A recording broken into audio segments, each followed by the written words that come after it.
in the case of Amelia Earhart, we don't like when people who are famous suddenly disappear. Whatever happened to Amelia Earhart, we don't know.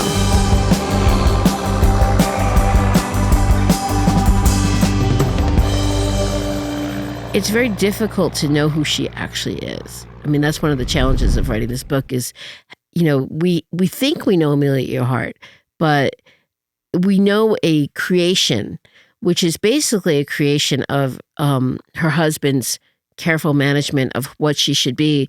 And what they did not allow were for imperfections. And I'm a woman, I'm a mom, I'm not perfect. You can ask my daughter that or my husband that, but Amelia had a lot of sex too. Why can't Amelia Earhart have a lot of sex? Why can't Amelia Earhart be scheming sometimes? Sure. I'm going to cut you off for 1 second. Sure. Amelia got laid. Welcome back to the Backcountry Manifesto podcast. Today on the show, we're talking to our friend Laurie Gwen Shapiro, author of The Aviator and The Showman. And we're going to talk as part of our life or as part of our Explorer series about the life and disappearance of Amelia Earhart. That sounds fabulous to me. I'm very excited, by the way. I live in New York City, and I am in Bozeman, Montana, right? What do you think? I think it's great.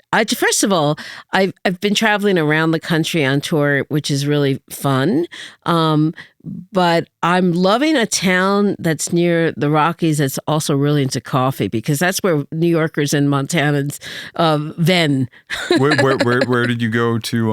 Where did you go to get coffee? Did you go to the Western this morning? I did go to the Western this morning, which is, for those who are not from Montana, was a suggestion that I got from Hayden, and it was a perfect restaurant that was launched in the 1930s. And, you read And I sat down at the bar, like you always listen to the locals. Yeah. And I ended up talking to this guy, Mark.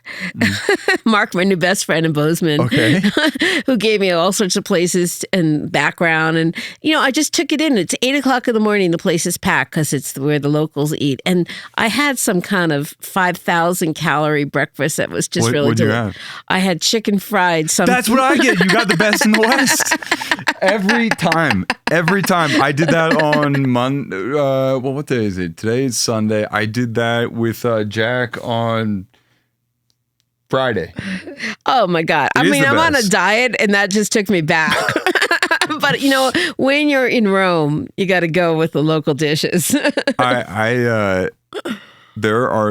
There are certain times where I'll go to the climbing gym and I'll just hit it really hard, and I'll be like super hungry when I come back. I'll have like a protein shake, like something like pretty healthy, and then I'll go to bed.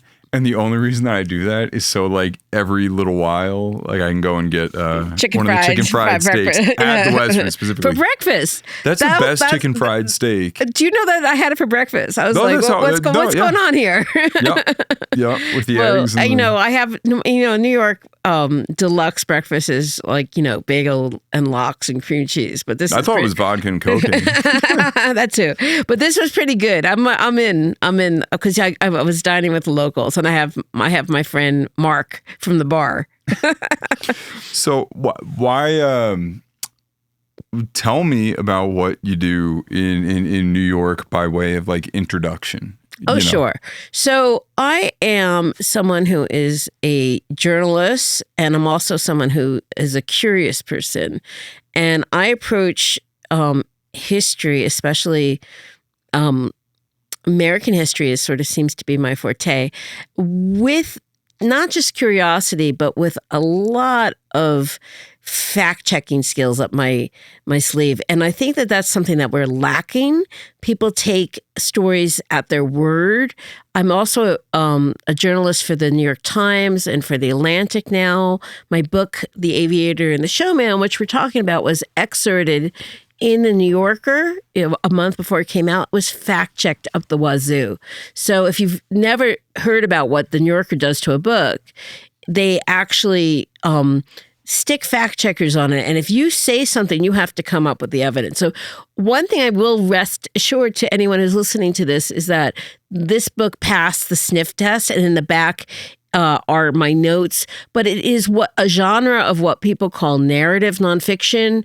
If you're a fan of David Grann, like Killers of the Flower Moon or The Wager or Patrick Radden Keefe. You mean this David Grann right here who calls it an exhilarating tale? That David Grann. I actually cried when I got that blurb. So what I'm saying is that it reads like a novel, or some people call it cinematic, but that doesn't mean it's not 100% true. In narrative nonfiction, you're still in the nonfiction section. Do not mistake it with historical fiction where you're, making up dialogue. If there's anything that anyone says in this book, it's coming from sourced archives or radio appearances. Like letters or audio. Like I have we can get into this, but this book took 5 years to research, so it's no joke, right? Like I didn't read other people's books and then write my book. That's one of the mistakes that a lot of people make. They research off of books. One of the things that a journalist will always do is you go to the original sources and then you actually triangulate the truth. Is there a reason this could be bullshit, basically? And also, who's telling the story? What do they have to gain? And for example, I always I teach journalism in the master's program at NYU, and I tell my students, if somebody's telling you the story, are they part of the estate? Are they going to change the story to protect the people being spoken about? And in the case of Amelia Earhart, there's basically 2 estates.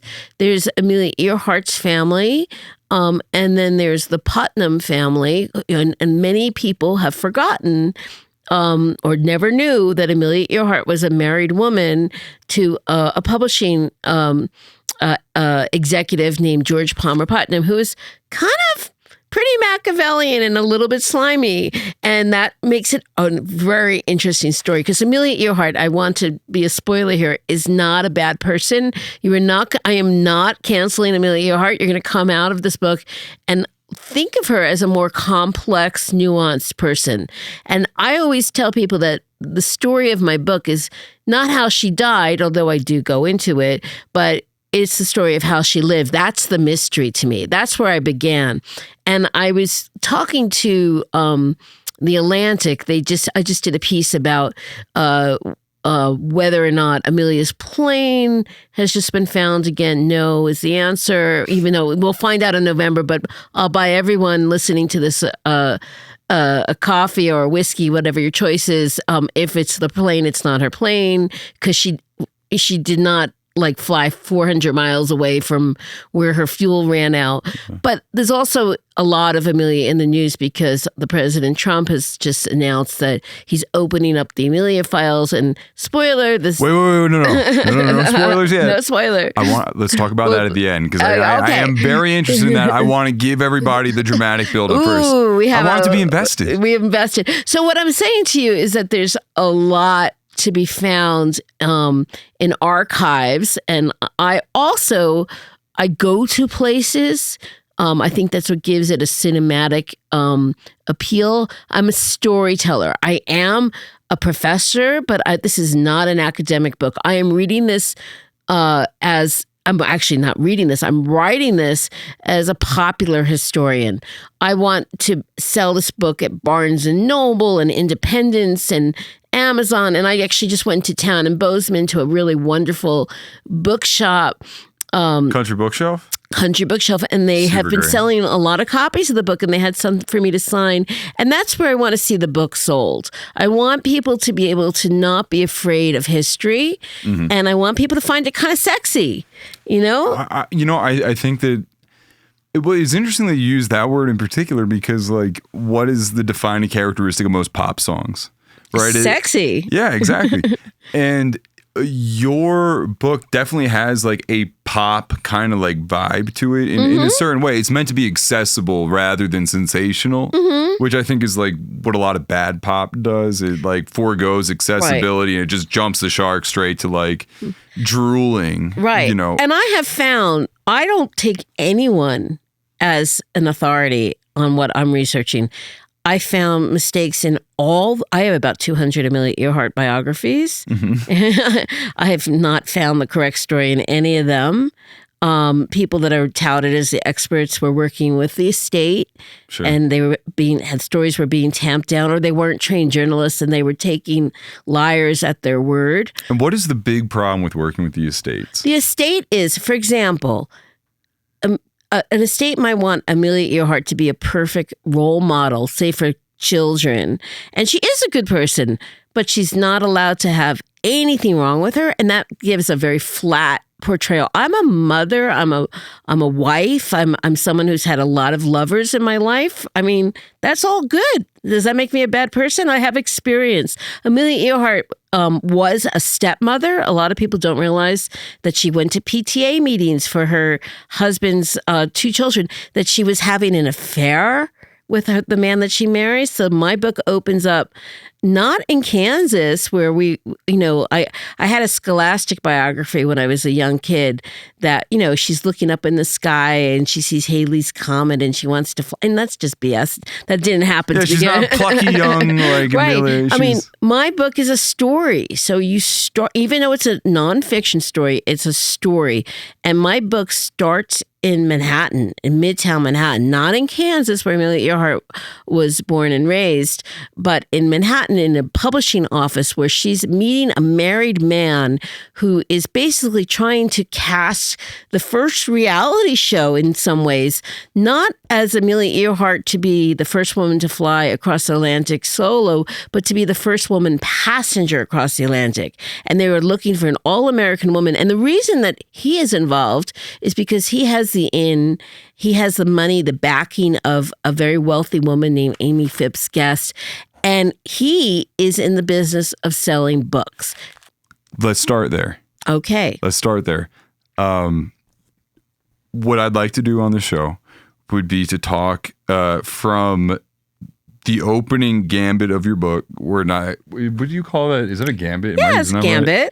That's all right. I feel like I'm not insulted. I feel like a gambit is supposed to be like this like strategy thing, and I guess I'm not precious. You could use the word gambit. Yeah, no, I'm like kind of opening scene is what I mean. Like, dramatic. Yeah. A lot of narrative nonfiction books start with a scene to pull you in. Right, and I did the thing that drives me insane. It's like when you like have like a 80% command of a word and you just kind of like drop it somewhere to be like, okay. Anyhow, the opening scene of the book, let's start from there. And really one of the things I'm particularly interested in is the idea of Amelia Earhart as somebody being cast. Yeah. I mean, here's the thing about Amelia Earhart. She was a pilot when she became famous, but she was a hobby pilot. She had a license in early 20s, which was to fly, and she had learned to fly in Los Angeles. That's a long story of following her parents around. She was on a school break. She was actually going to Columbia University in New York City to be a doctor, and decided she didn't want to be a doctor. But on a school break, she went to try to save her parents' marriage in Los Angeles. Her father, this is all kind of juicy stuff that's in the book, but her father was an alcoholic, and that had been one of the reasons why Amelia Earhart had lived in many different places. She went to 7 different high schools. She graduates from Chicago. She's born in Kansas. She lives in Des Moines. A lot of traveling. Yeah, a lot of travel. But at this point, her parents have moved to L.A. It is very much a cradle of aviation right then and there. Imagine there's no smog as well. And people would love to fly out there. And she visits her parents and does get a flight and then takes lessons. But in 1928 is when my book opens. Amelia Earhart at this point is living in Boston. I mean, this book is really an American story. It's great for book sales because I can go on tour everywhere and everybody claims Amelia Earhart. I'm going to Chicago right after. Oh, well, I'm from Pennsylvania. Yeah, she was in Ogon, so I was like, that's the spot. Yeah, that's our finishing school. I don't know where that is. So I'm going to Chicago, and one of the reasons I'm invited to Chicago is not because I'm a Chicago author, but because Amelia graduates high school from Chicago. So the thing is that by 1928, she's living in Boston. Her parents have broken up. Her mother and her sister go to Boston because her sister has gotten a job as a teacher, and that seems like a good place to start over, right? A lot of people know the theme of starting over. The mother wanted to get away from the father and just have a new life. And Amelia Earhart has basically over 22 careers. I mean, she's even selling sausages in Boston. She's doing she's a waitress. She's someone who just tries things, and she kind of answers an advertisement to be a social worker, which pays almost nothing. And she's working with kids, and she's really good at it. Kids love her, and she gets this job in a social work a house in Boston, and she's also lets them know, hey, by the way, I fly. And they allow her to go up in a plane and drop pamphlets about, social work picnics. She's a hobby pilot. Her career is social work. She's very wholesome, though. And so what George Putnam, meanwhile, back in New York City, is looking for, he's gotten this lead from a woman named, as I said, Amy Phipps Guest, who's the wealthiest woman in America. She is the Phipps, if you know that name, is steel. And she had steel money. She had the equivalent of $1 billion in American dollars now. And she wanted to be the first passenger across. This is 1928. Passenger across what? The Atlantic. So you have to go back to 1927. Something really big happened in 1927. Charles Lindbergh went across the Atlantic by himself. Keep talking. I'm just going to adjust this for you. And Charles Lindbergh won a prize called the Artigue Prize. Someone who was competing for that was a man named Richard Byrd. We know him as Admiral Byrd, but he was Commander Byrd. And he was the most famous man in America in 1926 because he took an adventure, not as a pilot, but as a navigator, but in charge of an expedition to fly over the North Pole. Mm-hmm. Right away, people at the Explorers Club didn't believe him because he didn't have photo evidence. So he was going to fly across the Atlantic and be a hero that way. And out of nowhere comes an unknown person named Charles Lindbergh. Putnam is not the head of Putnam Books, which still exists, but there's no Putnams there. But he was one of 5 nephews vying for the top job, which was run by his uncle, George Haven Putnam. This is a secondary timeline. You have, well, I mean, it's not a really secondary timeline, but so you have George Haven Putnam. He's like at 800 years old, going to work every day, and he wants to have a traditional publishing house. He's a book baron. Yeah, and he wants people to write about, World War I has already elapsed, and he wants people to stick to Civil War. And his nephew is trying to push the publishing house into a modern direction. There are a lot of modern books being sold by the rivals. He kind of grabs onto the idea of being the publisher to the Explorers. So his line are the Explorers. So he has Byrd, who has his great books with him. He has Lindbergh, which he used his connections to get a wire in Paris to the New York Times office there and say, hell, we'll give you a book. And he got Lindbergh. I mean, he was envied by everyone. The thing you need to know about Putnam is he was famous in 1928 as the publisher to the adventurers. He actually led his own expeditions to kind of give himself some street cred. And this is the younger Putnam or the younger Putnam. Yeah. The older Putnam is the guy who's in charge of this very esteemed house. And is about to die. Well, yeah. And so basically when Amelia Earhart is called in to the office, what has happened is that Amy Phipps Guest wants to be the first woman across. Now, there's no fame for the second guy across the Atlantic solo. Right. What's going to sell books? a woman across. That's what's left. Now, some women want to fly across. Some women are pilots. Some women are middle-aged moms like me now who want, even if you were a passenger across, you would be the first woman across. And 7 women tried. 6 of them died. It was no joke to just be a passenger. You still had to get across the Atlantic. And so Amy Phipps had all the money in the world, and she had secretly leased a plane from one of Byrd's clients, which was Commander Byrd. He flipped one of his planes. He was now deciding to go to the South Pole after Lindbergh got the glory. He was like, I'll go to the Antarctica. And that was my last book, if you want to Google it, The Stowaway, which is, I'm an expert on Antarctica too. I went there for 6 weeks. I'm into adventure stories. So basically, her Amy Phipps' guess is kind of matronly, a little pudgy, and her parents, she's wanting to get this glory, and her kids get wind of it, and they say, Mom, you're not effing going across the Atlantic.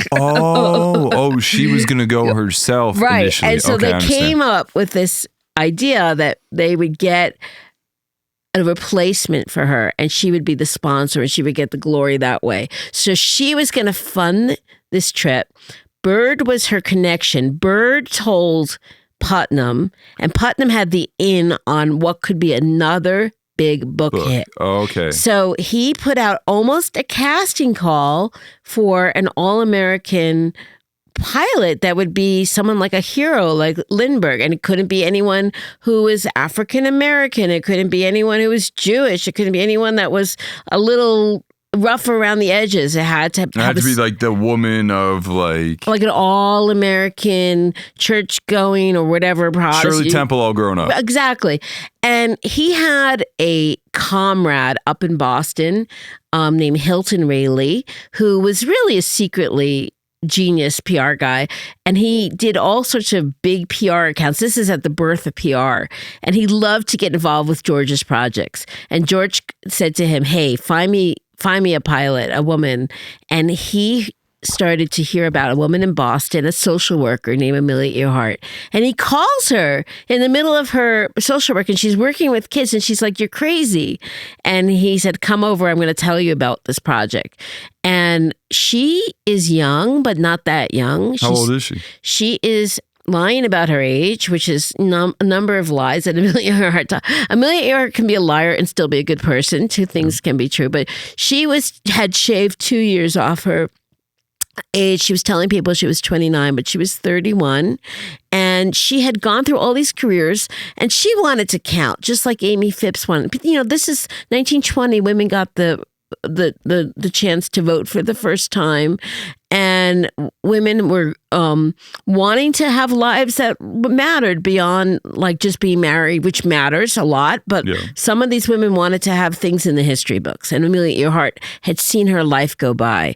And so she was willing to take this risk. I mean, it was a very good chance. Remember, everyone before her had either died, and one person had been rescued at sea.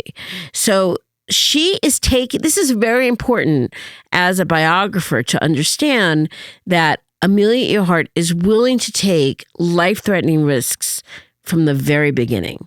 And Putnam knows that this young woman who's now 31 that comes to his office, he's going to put her life in stake by sending her on this trip.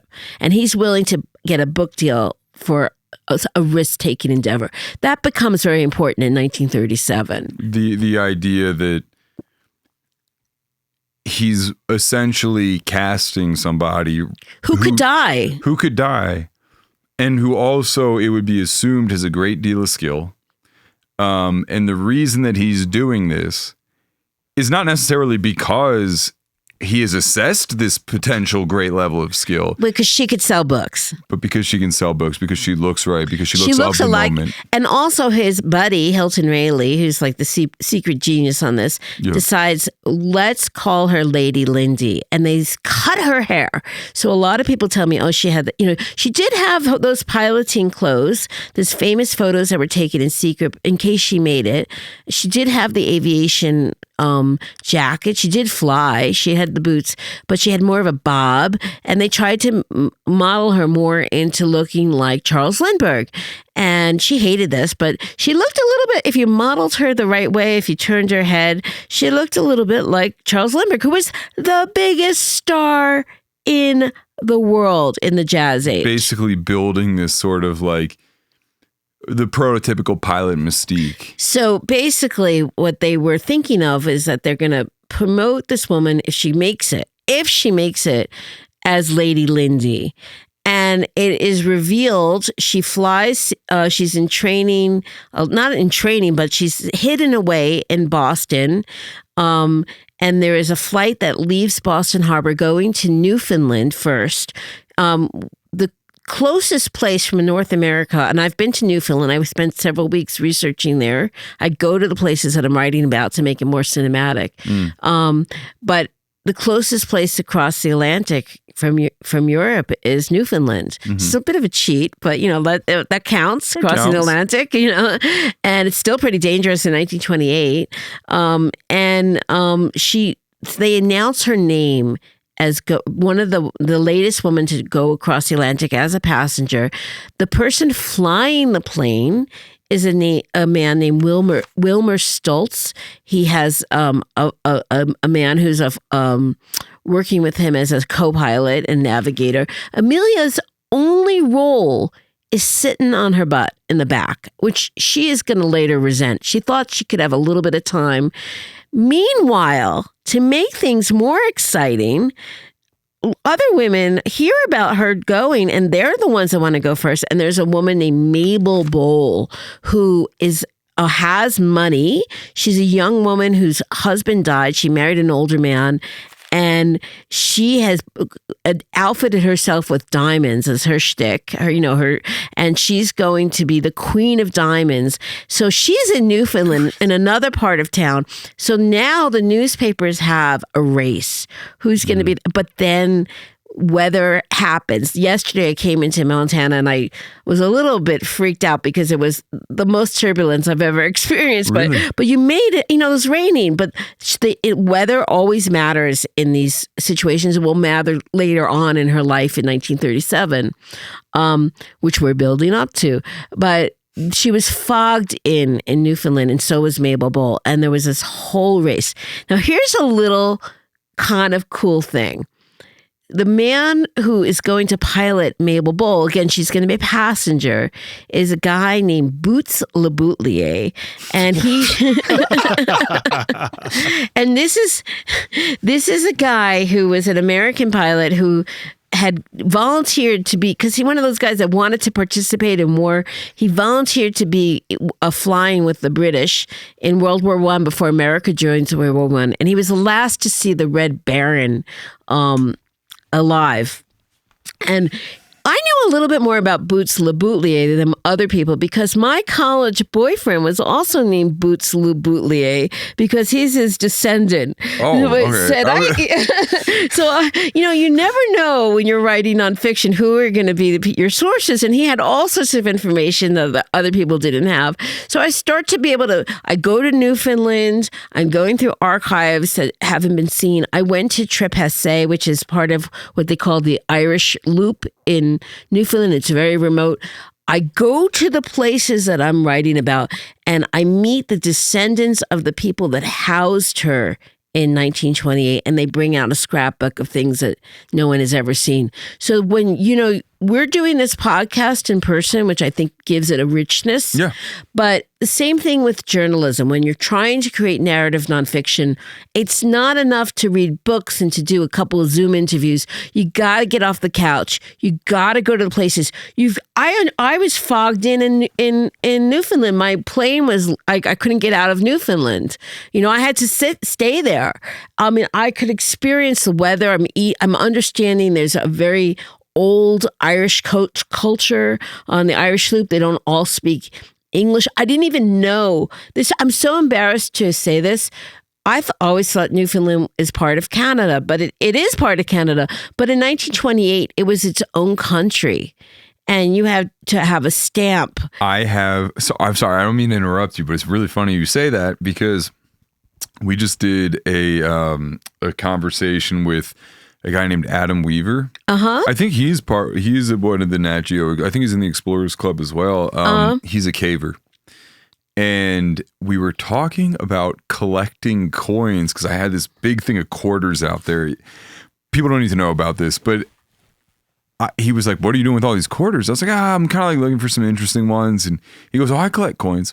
He only collects a certain type of coin that was minted in Newfoundland when it's like original thing. And he was showing me on eBay, like they go for like a ton of money. Like, and he goes, "Yeah, that one's probably fake. This one's probably fake." He went through like the whole darn thing. You can watch that episode wherever it is. I love like, I'm like, I can go 12 rounds with coin nerdery. But I was going to say the thing about that was, so when I go to Newfoundland, I almost had in my draft of my book that when she landed in Canada in Newfoundland. So that's the kind of thing that you catch your mistakes because you're there. Yeah. And you start to build a story. But going back to Amelia Earhart, she takes off. Now, Wilmer Stoltz, who's the pilot, is an alcoholic. And he's a good pilot, but she's throwing bottles of alcohol out the window. Her father had been an alcoholic, and it doesn't drink. But George Putnam knows that the man that's doing the piloting is an alcoholic, and Amelia knows. So again, here's a moment. It's not just that they're going to maybe not make it across. This becomes very interesting later on. Hold the name Fred Noonan in your head, because the idea of cutting costs and getting personnel that are putting people in danger is something that goes all the way through the Amelia Earhart story. Why pick the alcoholic pilot? Well, because it's first of all, he was good, but he came cheap. Gotcha. And what these people are doing is he's managing in the money for Amy Phibbs' guests, but he's trying to show that he's a good, so Putnam, it's sometimes written that he was in charge of this flight, but he was what we would call house rich, cash poor. He was in the publishing industry. Now, his wife, and I want to emphasize when Amelia Earhart and George Putnam met, George Putnam was a married man in a sort of a dead marriage. His wife was very wealthy. This is what makes a narrative story so much interesting. It's not dry facts. His wife was the Crayola crayon heiress. You got to get in the Crayola crayon heiress. And she had gazillions of dollars. Even through the Great Depression, people were still using crayons. And so he was using a lot of her money to do things like build a clock. Yeah. And now he's having affairs. She's having affairs. It's not like just the guy here. I mean, everybody's slugging. It's the jazz age. Yeah. The Great Depression has not hit. Everybody's having fun. Yeah. But George Putnam, when he meets Amelia Earhart and he wants to create her into the it girl, and then the second. Even before she crosses the Atlantic, people know that there's a woman, Lady Lindy, crossing the Atlantic. He has been almost a Svengali who has created this wholesome, pretty woman that's going across, and he's besotted with her. Can I like make a comparison? Sure. It's almost like, and as a New Yorker, I think you'll appreciate it. It's almost like Andy Warhol and Edie Sedgwick. Absolutely. It's like going like, you're it. I know that you have like some talent to be sure, but like I'm going to build a legend and you are going to be the face of it. And absolutely. And one of the things that George Putnam was looking for when he was helping to pick the person that was going to be the first passenger that Amy Phibbs' guest was paying for was the shock of the new. There were women pilots who didn't want to be passengers, who were tremendous pilots. Like, for example, there was there was like a German woman, Thea Rasche, and there was a Ruth Elder, who sorry, not Ruth Eldred. That's one of the women that was rescued at sea. Ruth Nichols, or a lot of women named Ruth flying planes in the choice. Yeah, but she was a tremendous pilot. She lived in the same town, Rye, New York, which is a suburb of New York, a very wealthy suburb that she lived in. He knew Ruth Nichols, knew that she was a great pilot, she was not a bad-looking woman, very wholesome Quaker background. And he did not want to pick her because that's not going to sell books. The idea of a reveal, who is this? The mystery girl sells a lot of books. You have to remember that Amelia hadn't really been flying that much. She wasn't a great pilot. She would not become a good pilot for a long time. And she would never become the pilot that people think she was. She would become... She was not the Tiger Woods of aviation. But she was very different as a feminist leader and someone who really would promote aviation. These are tremendous legacies.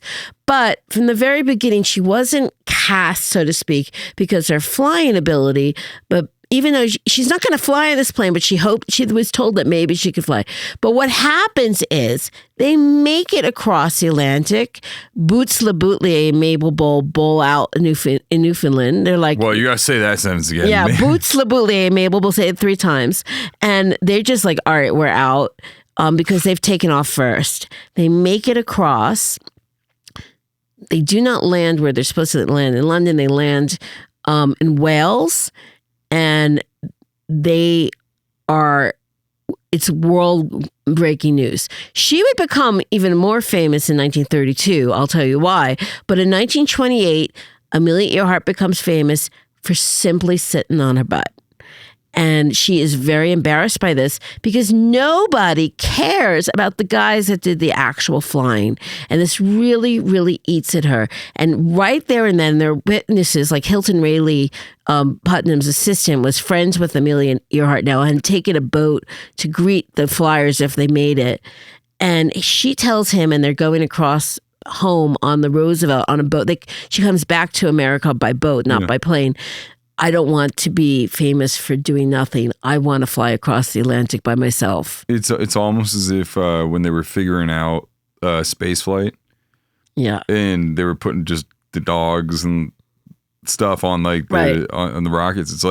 It's kind of like that. It's like, well, yeah, I mean, to be sure, in a physical sense, she flew from here over to there.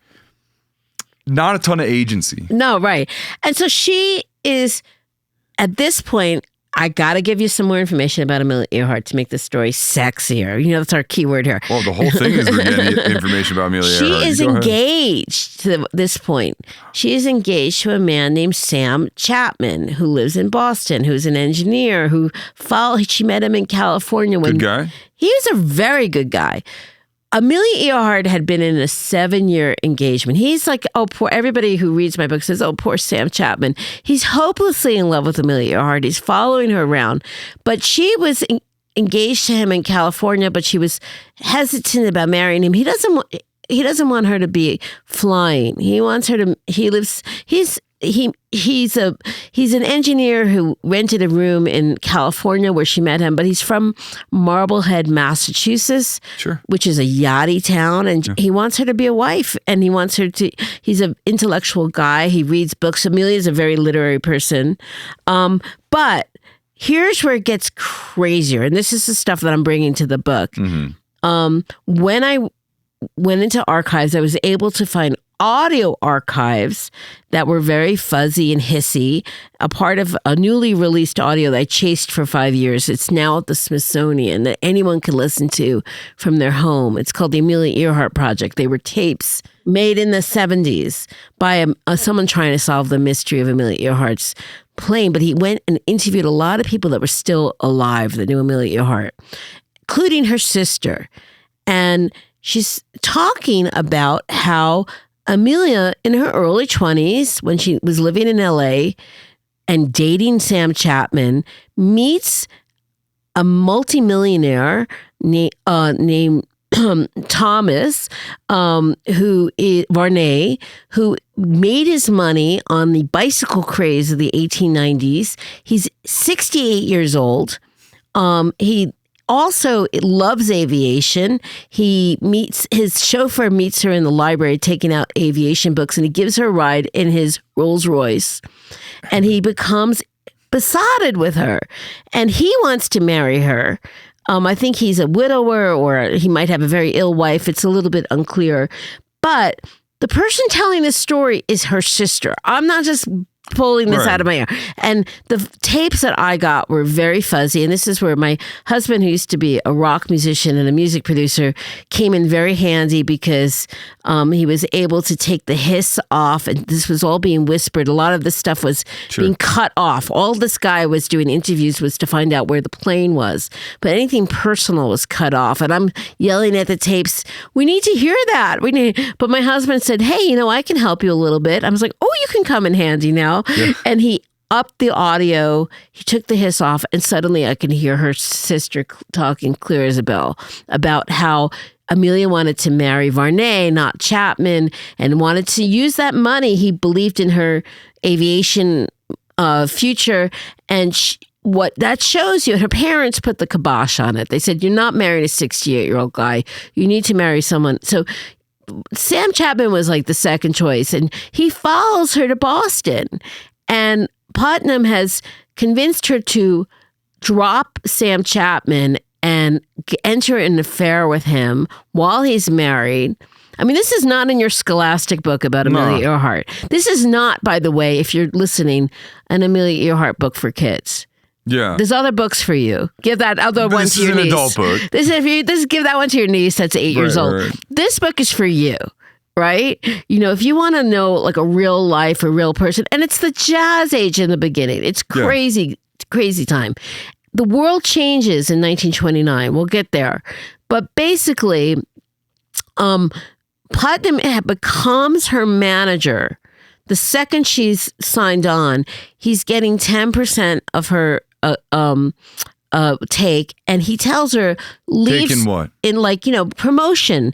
He's got the book deal. It's not written by Amelia Earhart. That's some of the things I uncovered, the archives of the Ghostwriters. He's kind of a marketing genius. He created this idea of an instant book. Nobody cared. Like, things happen all the time, and even today we don't care a month later. Mm-hmm. He knew that early on. He would get ghostwriters working on it. You would have an instant book in 6 weeks when people still cared. So Lindbergh's book was ghostwritten originally. Lindbergh took a crack at it, but Bird's books were ghostwritten. And Amelia Earhart moves into his house in Rye, where his wife is. She's friends with his wife, and they're having an affair there. And there's ghostwriters there. And there's a book put out about 6 weeks later that is not as big as Lindbergh's book, but this is 1928 still. What was the book called? I have to, it has this long title about all the hours. I'm going to look it up, but it's like the amount of hours that she flew across. It has one of the longest titles in publishing. It's like 521,600 minutes. Yeah, that kind of thing. And it's not a great book. It's not a terrible book, but it's just flat. It's just flat. And he sells enough copies, but she's not, that gimmick of not having flown the plane is only going to last for so long. But in the meantime, she gets her first ticker tape parade, and she gets mink coats, and she gets cars for people who want her for promotions. But the guys that flew the plane, nobody cares who they are. And again, this is eating at her and eating at her. But Putnam starts to promote her as the queen of aviation, and she's not there. She's not there skill-wise. She's starting to take lessons. She starts to fly, a little bit more. She's crashing planes all the time. She's trying to get better. But the biggest thing that Putnam is doing is that he's put her on a speaker circuit to make a lot of money. And I'm on a speaking junket right now. Yeah. Sometimes I speak for free. Sometimes I get a fee, but I'm not flying a plane in 3 weeks. Mm-hmm. You need flight time to be a good pilot, right? Mm-hmm. So flash forward to 1929, people are caring less about the fact, what's the new thing? There's a young woman named Eleanor Smith who's 16 years old. She's a New York kid. She's flown under all the bridges on the East River of Manhattan. She's the first woman on the Wheaties box. She's the real thing. And Putnam invites her in and says, I'll manage you, not so that he would, but just to put the kibosh on her. He is brutally going after anyone that could be the queen of aviation and like bullying them, a teenager. And a lot of this is something that has been denied by people. But one of the things you find in 1929 is that Putnam claimed that Amelia Earhart, as soon as Eleanor came on the scene, had the 4th transport pilot's license in America. Now, if any pilots are listening know that a transport license is the hardest license to get. You have to be an incredible pilot. So suddenly, Amelia Earhart is said to be the 4th woman in America to get the transport license. And Eleanor Smith goes in a plane with her and sees that she can't really fly. And he's trying to steal a plane that she's trying to do an event with. And basically, Putnam's trying to steal a plane that Eleanor Smith is and he's trying to be nice to Eleanor. He's trying to hamstring her. Right. And then he's also having people fly Amelia and say that they're mechanics and that she's doing the piloting. And she's in on this. I got to be honest. I mean, that's part of doing history. That doesn't make her a bad person. A lot of guys are doing similar things to move ahead. But he's trying to push books and also trying to push her name as the Queen of Aviation. Meanwhile, she participates in a race of the Women's Air Derby in 1929 there's a wonderful book about it by Keith O'Brien called Fly Girls, which is just about the race. And she meets a lot of the top women and they all know she can't fly that well, but she's like, this is like kind of like an Amelia Vanilli like situation. Yeah, but she does get better. She will, but basically, what she becomes now, her new role is really going to manifest. There is an organization that comes. These are all rivals, but they're friends. There's not that many women flying. In fact, there's 99 women flying. And after the race is over, some of the women die on this race, going across from Santa Monica to Ohio to Cleveland. And this was just like the state of aviation. Yeah. You fly, you might die. It's like wingsuit base jumping. Exactly. But the women were like, for that summer, they were like, that was a moment in the sun. They all got to know each other. And after the race was over, they said, we should really band together. We're rivals, but we should be friends. And an organization that still exists today, and I just spoke in front of them the other day, is called the 99s. And with the 99 women pilots, and Amelia Earhart becomes the first president. And this is one of her roles that I think is so important to stress. She's a tremendous feminist. She's a tremendous organizer. Some of the women of this time, like Eleanor Smith and other women like Louise Thaden, who won the Derby, Jackie Cochran a little bit later, are incredible pilots. There's a woman named Laura Ingalls, not Laura Ingalls Wilder, but she kind of gets aligned with Nazi politics, so we've canceled her. But she was a great pilot. But Amelia's not the best pilot. But she's an incredible feminist, and she's always trying to bring women up, and she's a great organizer. Now, that's 1929. So we've come in with anything goes, everybody's having a party, jazz age, right? Yeah. Nightclubs, and ticker tape parades. Amelia. What is a ticker tape parade? A ticker tape. So ticker tape parade used to be all the ticker tape from Wall Street. They would throw it out. Throw it out the window. Now people used ripped. Well, then we had telephone books, but nobody has telephone books anymore either. So now people just use like ready-made confetti, but there aren't a lot of ticker tape parades. So like if the Yankees or the Mets win the World Series, we'll get one now. But in the 20s, there was one every 5 minutes. They loved ticker tape parades in the 20s. Okay. But the 30s, the mood has changed. Yeah. So what happens is by the end of the summer of 1929, Amelia is not just dating George Putnam. Remember, he's still married, so he can't really control her. So let's talk about that real quick. What is to recap, Amelia Earhart has always had a passion, or in her adult life has had this passion for aviation. She takes a handful of lessons, or not a handful of lessons. She's a pilot. Yeah, she's a pilot. But she does like pretty pedestrian flying. She's bad with navigation. She uses the train tracks as her navigation tool in America.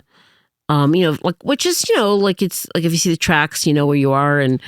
But she's if she were a dude in this era, she would be an unremarkable pilot. Yeah. Okay. But there were women, I want to stress. Yeah. This is not a gender situation because there were women in this era who were remarkable pilots. Yeah. Amazing. They just didn't have a George Putnam. Right. So she, there was essentially after this very rich lady, Phipps, what's the hyphen? Amy Phipps Guest. Amy Phipps Guest? Yeah. Yeah. Actually, there's people, there's direct descendants now that like CZ Guest is a gardening expert, and then Cornelia Guest was like the Paris Hilton of the 80s. Okay. Like she was they were my sources too. Right. So there is this like really like socialite. Would that be fair? Yeah, money social. Billionaire money. Like Paris Hilton. Right. So she's about to do this flight. Everybody's like, no. George Putnam is like, well, somebody's got to do the flight. Exactly. They have this almost open casting call amongst female aviators trying to find the woman that reflects their idea of the moment. Right. Amelia Earhart, social worker from Boston. She hits every nails box. it. Checks every box. Goes to this long meeting, meets with Putnam and Milton. Hilton Rayleigh. Hilton. Meets with Putnam and Hilton. They go, yeah, this is the woman. And then they meet. She goes to now. Amy Phipps Guest has gone to London because she's married into British aristocracy, which was a very common American money, but she meets in the very expensive apartment building where her sons are, and the sons give approval. She's the woman that is. So basically, Amy Phipps Guest is going to get credit for discovering an all-American woman who's the answer to Charles Lindbergh. So Putnam recognizes this as well and goes, I'm going to get a book out of this. I'm getting a book out of this. Sends her up to Newfoundland, which is the shortest possible route to cross. To technically say I crossed the Atlantic. And she did technically cross the Atlantic, although she was not piloting. She sat in the back on her butt by the tanks, and she was pissed. She thought she could at least get a little bit of flight time. And an angry and overlooked Amelia Earhart comes back to find herself a national hero, bordering on the Order of Lindbergh at this time. Yeah, I mean, I think she would become more famous. We'll get to 1932. But at this point in time, she's pretty famous. Yeah. It's sort of like, think of a rock star when they get their first cover on Rolling Stone. This is Jimi Hendrix after Purple Haze. Exactly. Okay. Everybody's celebrating her, and she's getting used to the celebrity lifestyle. And she's getting like promotional benefits. She's getting cars, mink coats. She had a social worker salary. She's broken her engagement. She's not going to be a Marblehead yacht woman anymore, but she has the equivalent of $50,000, which is about $1 million by the end of the summer. So this flight is in June. By August of 1928, she has $1 million in the bank. And somebody who's getting 10% of this is George Putnam. And he's also madly in love with Amelia Earhart. And what does Amelia Earhart think of George Putnam? She is being... I'm talking in 2025, so I have to be very careful with psychological terms, but there is a term for what... let it fly. It doesn't matter. What George Putnam does is let's see, every woman listening will know this, but love bomber. And that's the word that you use in your book. Yes. I want to let you continue. I want to bring up something... It feels really good to be love bombed. Yeah, well, sure. The heroin feels bombed. Really good too. Probably. My husband is not a love bomber. That's why I married him. Sure. One of the things that I noticed, and you kind of mentioned this when you were describing the narrative nonfiction category in which you like to write. Yeah. You said something like, these are not just the facts. It's narrative nonfiction. that's not you saying that the things that you are presenting are not factual. Every single thing in my book is factual. What you're saying is it's kind of supported by this narrative style of storytelling that makes it more accessible to people. I'm a storyteller. Yeah. That's what I am. But I'm also a historian. You're a very accurate storyteller. Yeah. No, but at the heart of my writing style is I'm a journalist. Mm-hmm. So my agenda going into this book was not to prove that Amelia Earhart was the best pilot and that she was the victim of misogyny. If that was the case, I'd be happy. My agenda was not to prove that Amelia Earhart disappeared on a certain island or whatever. My agenda is just to go where the facts lead me and tell that story. And that's what a good journalist does. And it's not the easy thing to do. It's not an easy thing to do. And there's so much nonsense, and I'm sure we're going to get to that, about Amelia Earhart today. And part of the onus is on the journalists that are telling the story to decide, why is this person telling me the story? Is this person making money off of this craziness? Is this person have a legacy stake that they want to protect the family story? Sometimes with Amelia Earhart, travel could be at play. If there's a mystery of Amelia Earhart that can drive tourist dollars to Kansas, for example, there's lots of reasons why stories can be changed. And one of them is that Amelia Earhart, who's a good person, I want to stress that for the 12th time, but Amelia Earhart is not a perfect person, but a lot of people worry about her legacy for children. She's a role model for many children, and they want her to be like an iconic version where nothing is wrong about her. Like a Mother Teresa-esque aviator. Yeah, and Mother Teresa had some problems. Yeah, I'm sure she did. Why don't you give me, in a nutshell with particular freewheeling emphasis on whatever you'd like to put it on, the things that happen that create Amelia Earhart into like what she became between this transatlantic flight and the conception of the idea of, although I'm sure like the idea was always there, but the realistic conception of her going across. So she's actually, by the summer of 1929, okay, we have not had the stock market crash yet. I know there's a new book that's coming out this week called 1929, which sounds really interesting to me. But that summer, she's actually a free agent. I mean, she's dating a lot of people. One of the things I was able to find on audio tapes are boyfriends. I didn't find any girlfriends for anyone who's asking me. Not that I would have cared. Right. I just didn't find them. But you find her frame, like a lot of times people like kind of in a like privileges, not like privilege like in like the guilty privilege, but like they take a liberty and they go, oh yeah, she's like a queer icon. And right, it's like, which could be true. Two things can be. She could also, I mean, I did again. I'm not saying that one way or another. No, I'm just saying the evidence that I found was that she was into men, and a lot of them.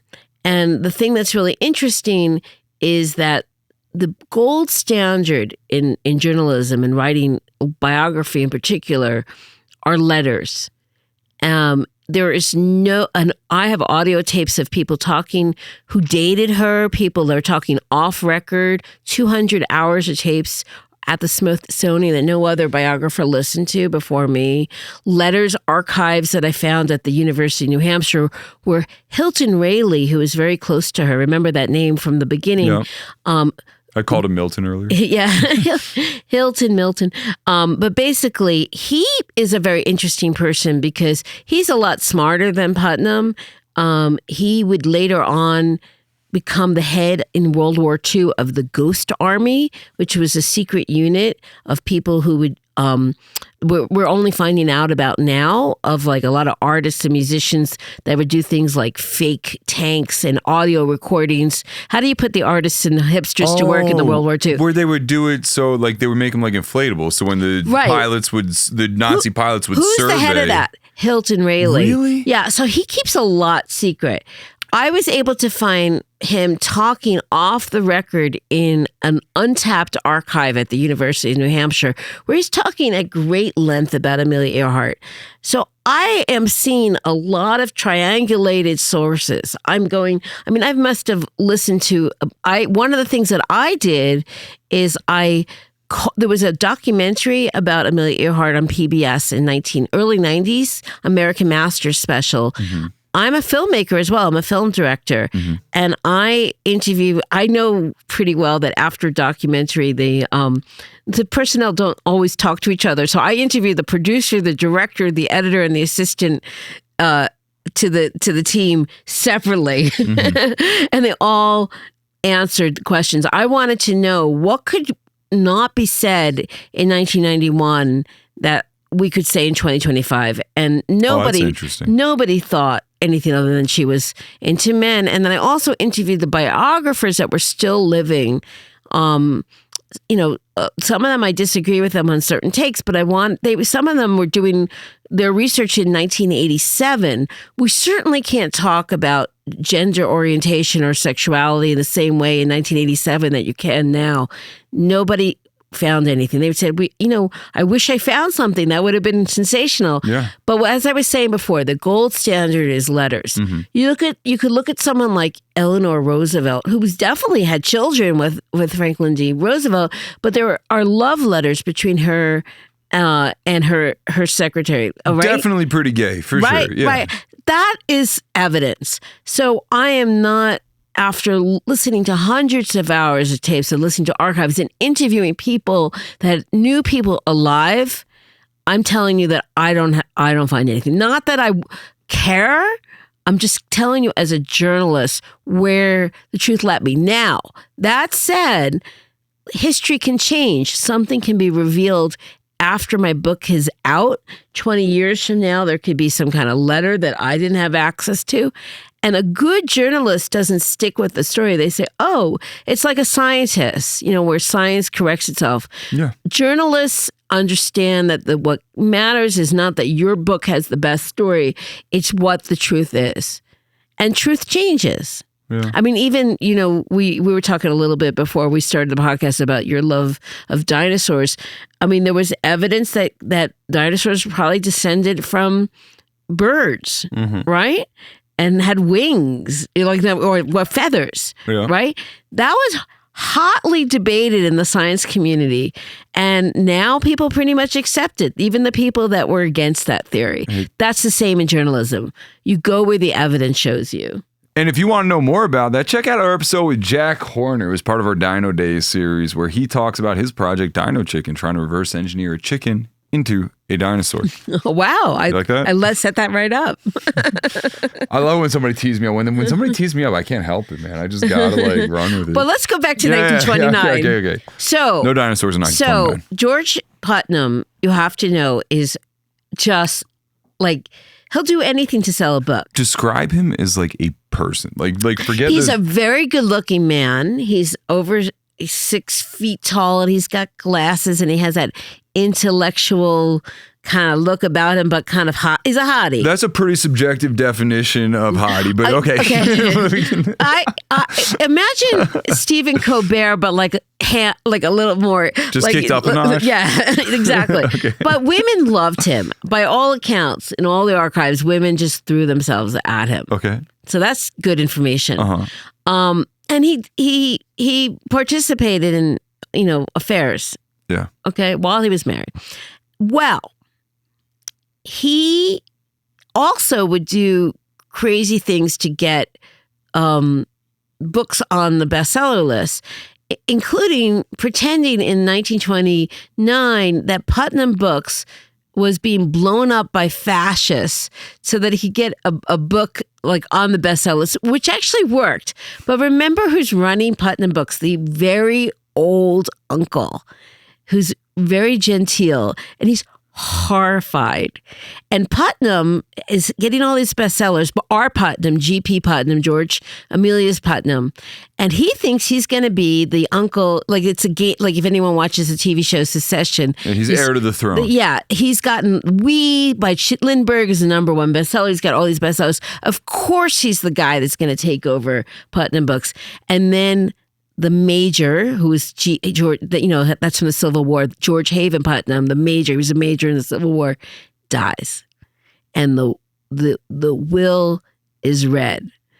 And some cousin who's in Africa doing windmills is brought in as the president of Putnam Books. And George Putnam is basically kicked out of Putnam Books for all the nonsense. He's like doing crazy ransom letters, like crazy stuff. But he's making the thing. He's making the thing. But he's making it. He's pushed out the summer of 29. Then, meanwhile, his wife, Dorothy, the Crayola crayon heiress, I hope this becomes a series like The Crown, Yeah. She is having a hot and heavy affair and wants a divorce and gets a Reno. Remember, she's got a lot of money. She can do whatever the heck she wants. She goes to Reno with her younger son, and she's getting a Reno divorce. This is in September of 1929. Why a Reno divorce? Because a Reno divorce was like that was the way women could get divorced. You moved to Reno, Nevada. You had to live there for a month, and to prove that you were like you actually say you were now a resident of Nevada. It was a way that wealthy people could get out of a marriage. Divorce becomes very popular at the end of the Jazz Age. Before it was very shameful. So at the end of all these people partying and having like just, whatever sex. Nobody's having sex with their partner. They're having sex with, showgirl. And you're telling me that resulted in a lot of divorces, yes, huh? But there was a book about a divorce that was very popular at the end of 1929. A lot of women wanted divorces. Okay. So to talk about George Putnam for a second, as I mentioned, he's a very handsome fellow. He's very literary. He's very funny, but he's also a little mean. But he's a charmer. He is what would be in today's terms a Machiavellian narcissist. He's a love bomber. What does Machiavellian mean? You hear that term thrown around a lot. Someone who really schemes up things and will be charming and love bomb women. And when you are under the attention of someone like that, you are the center of the world. And also might end up blackmailing you later or or discarding you in a very cruel way. Would it be fair to say it's kind of like, if you're to typify a Machiavellian sort of person, it would be kind of right between a sociopath and like a little bit of a psychopath? Yeah, but they are charmers. Right. And often they're the life of the party. Yeah, it's somebody that seems really, really great until, and particularly if they're focused on you, they seem like an amazing person. You're like, this person is exactly who I thought they were. Until their attention is brought elsewhere or they're done. Very kind to people in power. So Putnam is super liked by like the heads of the New York Times, which are powerful, which he needs. That's how he got to Lindbergh. Even his children might go on record and say he was nice to them. But these women are being bullied by him. Their careers to be these other women pilots that are vying for any attention. I remember I mentioned Eleanor Smith, the teenager. There's another woman named Lady Heath, who's a great pilot from Ireland, who he just replaces her speaking schedule, makes a few phone calls, and Amelia Earhart is on the speaking schedule, and all of her events are canceled. He will take retribution against you. He will destroy his enemies. He's not only trying to bring Amelia Earhart up, he's actively trying to suppress her competition in a way that would not be what is considered ethical or even sporting. And here's what's interesting. We don't know if Amelia knew. Is this a good cop, bad cop situation? There's only record of George Putnam's handprints on this. There's no record of Amelia Earhart. So I can't say whether she knew. I mean, I can't make it up. I don't know. But she claims to not know when she finds things out later. Mm-hmm. Now, here's where it gets really interesting, because the stock market crashes in October of 1929. So Putnam is he's now gotten some kind of minor publishing company that's not really important, but it's some life-saving, name-saving kind of thing. Like, It's a lifeline. Yeah. But he's trying to figure it out. Dorothy Binney Putnam, remember, she's the one with the money. The Crayola heirs. Yeah. She has divorced him. Amelia Earhart, who had been a millionaire and dating people and as well as Putnam, because, officially she couldn't go on dates with Putnam. She finds out that her father dies. He doesn't have any money, even though he's a lawyer in LA, because remember, there's the drinking problem. She's scammed out of money by a woman who's a lot like Bernie Madoff right around this time. There's all these great characters. And what she does have is a semi-on again, off again affair with George Putnam. And she is loyal to him because he did get her money. And she goes with him to the new publishing firm, which is sort of a minor publishing house. And what they have now is a new relationship. They have a partnership. They're going to survive what is the beginning of the Great Depression. But I don't even think that Amelia Earhart knows this. Dorothy Binney Putnam kept a journal. And one of the things she talks about is that after the Great Depression, George Putnam, who had been bullying her and bribing her, starts to love bomb his own wife to get back together with his wife because he wants her money again. Now he's like, oh, you got something for me. And the stock market has crashed. He's terrified. People, and not to make light of the Great Depression, millionaires committed suicide the next day. People lost everything. I mean, I had older parents, and my own grandmother in New York City, apparently I've heard stories, her taking an axe and walking around Lower Manhattan and getting chopping through wood on old buildings just to have to keep the house warm. I mean, it was bad. But again, that house is maintained in Rye, the one that the Binney Putnam, the Binney money paid for. She decides to move to Florida, and she says, "I'll leave you the house so that my sons can have a good place and keep the maids." I don't know if she paid for the maids, but yeah, I'll put them on retainers. But he had the house in Rye. Amelia Earhart, he now starts. He's lost his wife. He starts to want to ask her to marry him. And he asks over 6 times. And what she wants, she likes him. I mean, they have fun together. There's no denying this is a real relationship, a sexual relationship. And she's loyal. I mean, he's kind of nasty, but he's not nasty to her in the beginning. Well, she recognizes that he did a lot for her. Yeah. And she's a loyalty to him. But basically, what she really wants, and remember, this is a woman that wanted to marry a 68-year-old man when she was 21 that would give her money to fly. She wants to take a chance to go across the Atlantic and be the first woman to fly alone.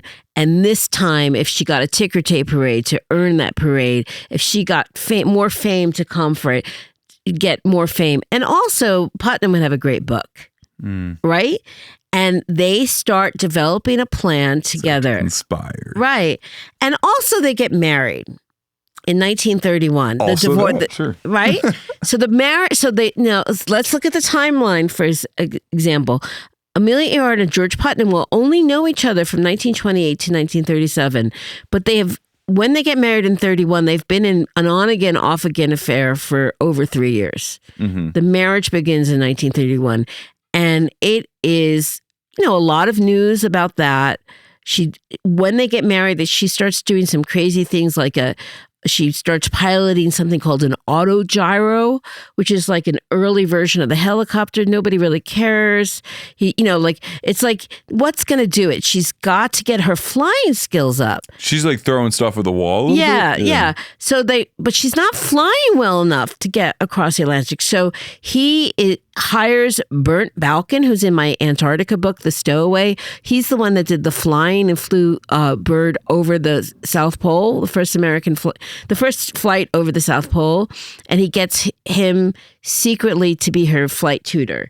And she's starting to get her skills up. She actually does get her transport license for real, even though it was put out, it was 1929. She does get it in 1930. Her flying is getting better. She's still a bad navigator, but her flying, she's not getting a lot of time in the air because she's on a grueling lecture circuit. It would be a lot like a musician going around and playing a bunch of shows and not really having time to write the album. Exactly. And so other pilots know this, who are friends, including her best friend, Louise Thaden, who's the great American pilot. A lot of this is on record in these archives that I discovered at the Smithsonian that were just released. I was actually I kept flying to Virginia to be the first to hear them. That the Smithsonian Air and Space has the DC records, and they have another museum in Virginia where these are held. But they are, as I said, been digitized. And anyone listening to this podcast can just Google the Amelia Earhart Project. We'll have a link right in the description. Yeah. And so basically, you could hear these women talking about what's going on from the very beginning, that she's not getting enough flight time. But what she's doing is she's keeping a couple afloat in the middle of the Great Depression. And for those of you that know a little bit about the Great Depression, it's pretty bad. In 1929, but it gets really bad around 33. It's getting worse and worse. But in 1932, she is going to take a flight. Putnam has, for maximum publicity, timed it. There's going to be a book. He's timed it so it's 5 years to the date that Charles Lindbergh has flown from Garden City, New York, which is right outside of New York City in Long Island, to Paris. He was not the nicest guy in the world, but he was a great pilot. This is Charles Lindbergh. Yeah. Why did you say that? Charles Lindbergh? Well, we can get into his Nazi allegiance later on if you want. Oh, yeah, that would be a pretty big discussion. You know what? Never mind. So, but Amelia Earhart is a great person and not the best pilot. So basically, the idea is for her to fly to Paris and mimic this flight. And it's, that's a great PR gimmick. It's like 5 years. And she does the same thing where she goes up to Newfoundland, right? And this time there's no Mabel Bull, no Queen of Diamonds. It's just really, can she do it? There's other women that are trying to be the first to fly across alone, including Eleanor Smith and poor Ruth Nichols, who didn't get that first flight. But she's finding out information by having coffee with them, or she doesn't drink coffee, supposedly, tea. And she's like, how? Tomato juice? Yeah, just trying to get information. But she, a little bit conniving, but people do that in business all the time. I don't think that disqualifies from you being a good person. But she gets that chance to go. It's secret. And she's gotten her flying up a lot. And she's on this little red plane, a Lockheed Vega, which, by the way, for anyone listening to this, you can now, well, we have a shutdown now, but soon you go back to the Smithsonian in DC and there's a new wing that's opened. The plane was always in the Smithsonian. This is the plane that did not disappear, because she does make it in 1932. And it's hanging there next to the Spirit of St. Louis. And I just went to see it when I was on tour in DC. And it's tiny. And she went across that giant little pond we call the Atlantic by herself. Now, does she land in Paris? I remember I said she's not a great navigator. She lands in a cow field in Ireland, but she makes it. So here's the thing. We're making fun of it, but at the same time, it's the first woman to cross the Atlantic alone, but she is the second person to cross the Atlantic alone. That's no small feat. And you can't be a bad pilot if you're crossing the Atlantic. But she's not a phenomenal pilot. And one of the things I want to stress again is it was incredible. She almost died. For 12 minutes, George Putnam was waiting in a New York hotel room and thought his wife was dead. And then somebody calls from Ireland, a reporter, and says, "Hey, she made it. Hey, we got your wife." Yeah, and he's freak. First, he yelps in joy, But then he goes into action. We can work with that. Okay, she's in Ireland, but who else? Who else crossed the Atlantic by themselves? And he goes. It's like the PR machine starts again. And I want to tell you that what people know Amelia Earhart for now is her disappearing, but in 1932, what they knew her for was crossing the Atlantic alone. Now, if she was famous in 1928, if she was Taylor Swift at the beginning of her career, she's Taylor Swift at like the height of her career. She is the most famous woman in the world by the end of that day. She is on every cover in every language. I have seen archives in every country in the world. Everybody was talking about that. And here's the thing. Her husband, by this point, has gotten some work doing story editing for Paramount Pictures. So he's no longer working as a publisher. He's doing movies, and she agrees to come. He goes out he takes a boat. They meet. She's the belle of the ball. With the Prince of the Prince of Wales. She goes to Paris, and even though she went there by not by her own plane, she's given the same awards at Lindbergh, or given. She takes a boat and she flies her husband out to L.A. for the Olympics. She goes to Paramount Pictures. People like all the Marx Brothers, all four of them are in the cafeteria, and Clark Gable, and they're all gasping. It's Amelia Earhart. They're all like fanboys and fangirls. I mean, she is so famous. So, George Putnam at this point has delivered. Yeah, but when you hear Putnam, right? Like as a reader of your book, I was thinking, oh, Putnam. I know that name. That dude must have been just like crazy old money forever. And the reality is, like, he had broke, but he was hustling. He was a hustler. Like, he had like the familial, like, he had the thing. Old boy network. I mean, that was how he got Lindbergh's book. Is he used to have drinks at the Algonquin with the head of there was a publishing district in Midtown Manhattan, the Algonquin, where like where the Dorothy Parker would hang out. The New Yorker was across the street. The New York Times was there. These were like your drinking buddies. So Machiavellian, like, or not, you have to give it to Putnam on some level. That, the dude had some skill. He was right. He comes up with new things like. I mean, he's a creative mad genius in certain ways. He has, when she crosses the Atlantic, she's on the radio in Europe. He gets that minted as a record. So if you buy the first edition of the book, I mean, there's like a mass edition, but there's a really expensive version of his book, of her book, her new book, which is going to be ghostwritten. You're right. Called The Fun of It. At this point in time. Yeah, right. Yeah. And of course, there's a book that comes out when she crosses the Atlantic. Right. It's not with Putnam Books anymore. It's with another publisher that he sold a deal to. But the really expensive version of this, if you want to really put out the money, comes with a little record at the end of the book. Now, that's the first time that's happened. Like, he came up with that idea. The dude's a genius marketer. Yeah, he's a marketer. You can say she's the first influencer. Amelia Earhart influencer. Okay, cool. I like this. Andrew, you had a question, man? Yeah. Well, I was really curious about when you said the plane that she flew over was small. Yeah.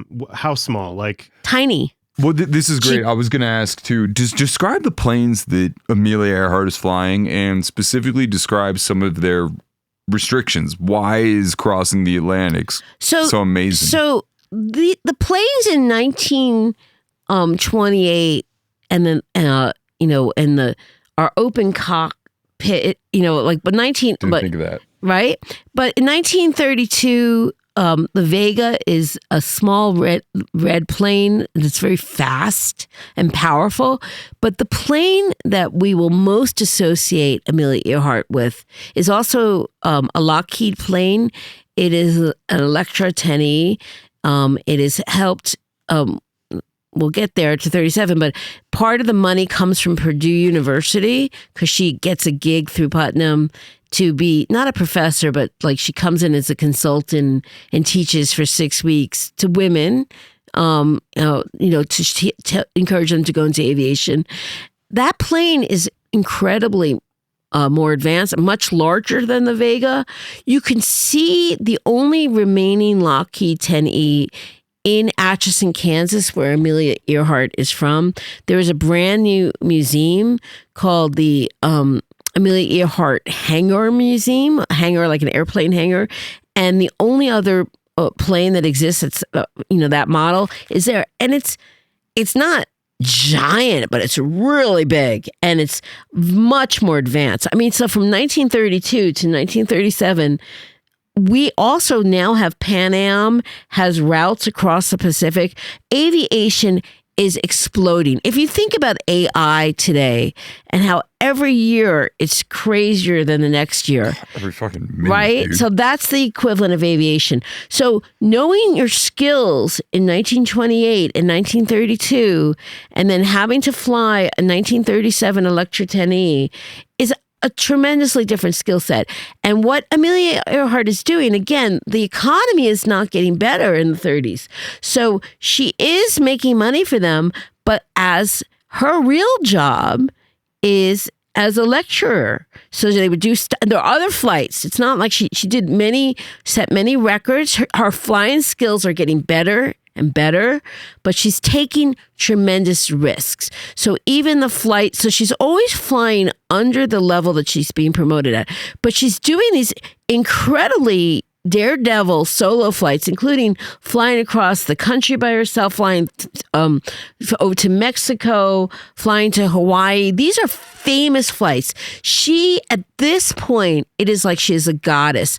If you look at pictures, she lands in Newark from Mexico. There's a complete herd. It's like the Who concert, it's like people are getting stampeded. She is not 1928 famous. So she's a goddess now. So it's like, but she's taking risks. Sure. So first and foremost, she eventually kind of develops the skills that she aspires to. The problem is she develops those skills about a flight and a half after she should have developed the skill. And her navigation skills, and this is not just me talking as a non-pilot, these are the top pilots in the world are on record talking on audio tapes that were taken in 1971.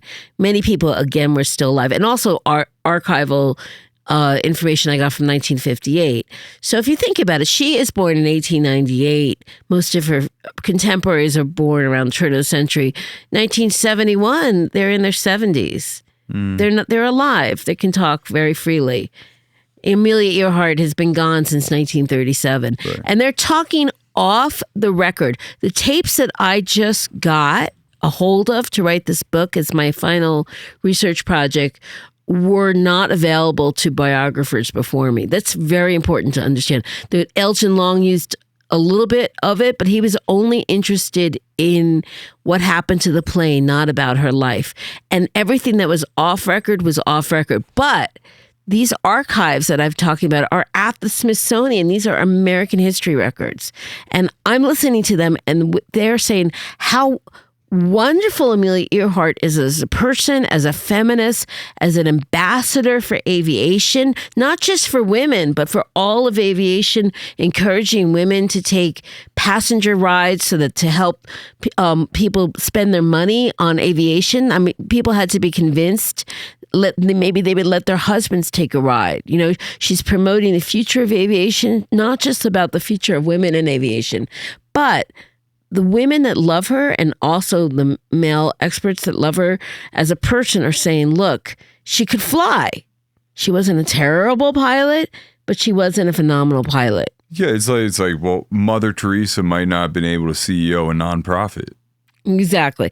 But she was someone who was a leader as a feminist, and that is really interesting. She also really saw the future of the world through aviation. And I like to tell people that I think that if she had lived past 1937, she would have been involved with the early space industry. I mean, she really also believed that women, this is a big difference between her and other pilots of that era that were women. She believed that women should be able to take the same risks that men take. And if we look at the early space industry, we think about the early test pilots, they could have died. We don't say, how dare they go up in that, space, rocket, whatever.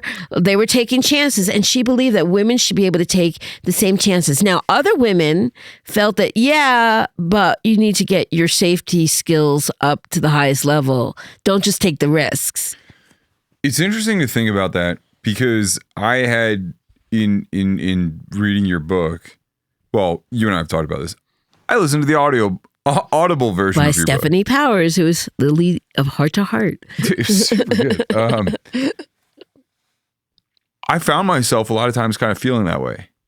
Like, what the fuck, man? Like, bad idea, dude. Exactly. Like, who the fuck? I'm doing the same thing as I'm researching her for 5 years. I'm like, what are you thinking, Amelia? But never once did I equate it to something that you just pointed out as being incredibly analogous, which is the space stuff. Right. Nobody's like, Sally Ride, you nut job. It's kind of, I think it's because we've been like placated by like the safety of like modern aviation. Right. You hear it all the time. It's like the people on an airplane going through turbulence, they're going, it's the safest form of travel. It's the safest form of travel. It's the safest form of travel. I just had that yesterday. Now, the right stuff, right? The men of the right stuff, they are American heroes, right? Right. But some of them are dead, right? And do we think about them being reckless? And so Amelia Earhart, and it's an they're taking a certain risk, but Right. they're not like, you're not like these whack right. jobs. But the thing that's interesting about let's move to 37. Yeah. So 37, the 1932 flight is really motivated by Amelia Earhart wanting to show the world that women can do it. And she's willing to die to take that risk, okay? She does other flights that are famous.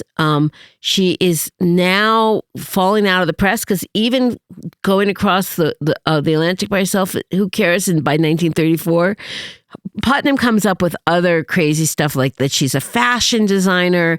If you think Kim Kardashian designs her clothes, it's the same thing. Right. Amelia Earhart's often given credit for things that, what Amelia Earhart really wanted to do was fly. She's becoming a brand. A brand. She is the first influencer, and her fashion's designed by her, and she was not someone that was that interested in fashion until she was reinvented by her own family's acknowledgments, like, yeah, right.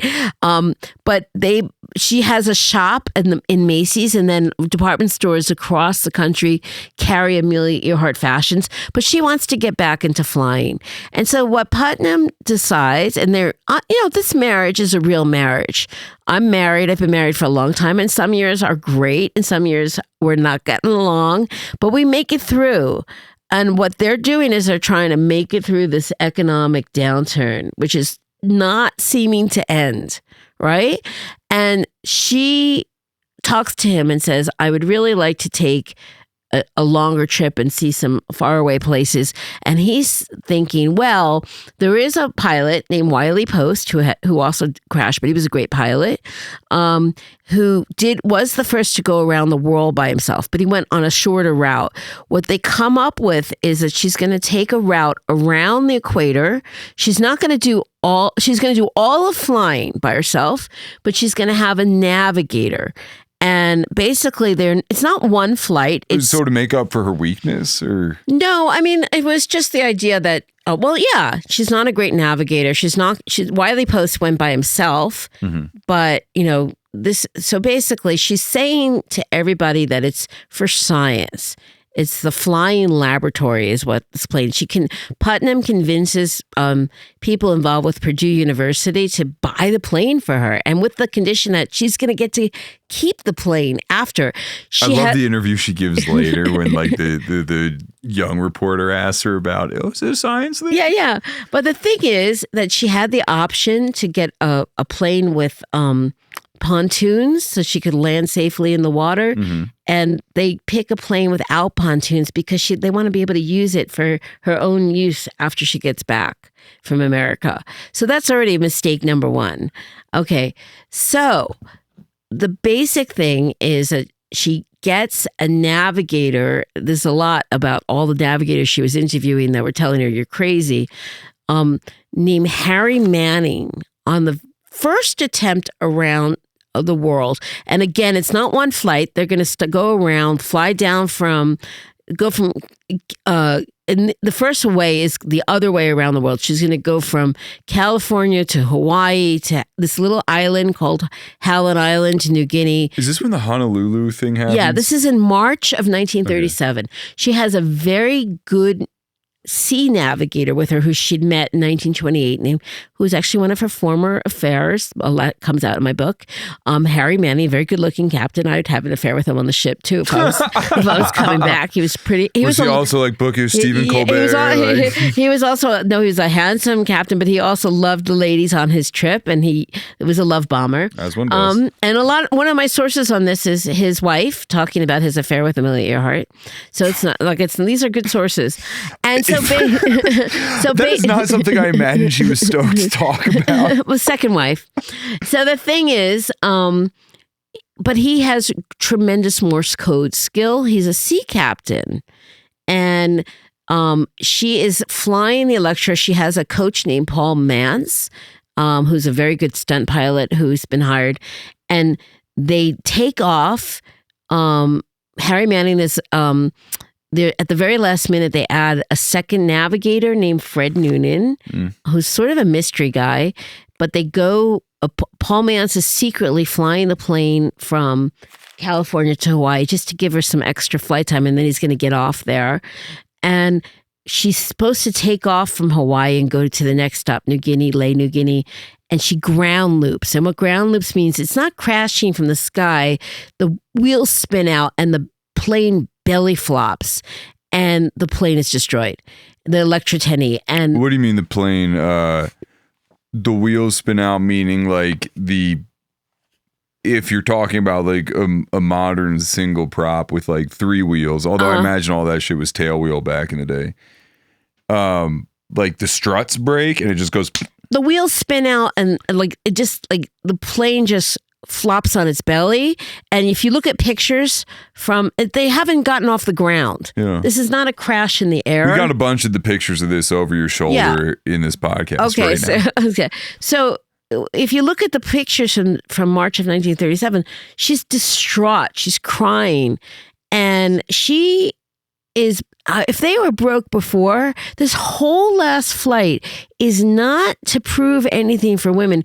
It's basically Putnam has set up a tremendous amount of promotional opportunities, radio broadcasts with NBC. She's going to be the Quaker Oats spokesman. She's got a book contract with Harper and Row. She's got basically several $1 million worth of things that are lined up in America. In 20. This is the retirement plan.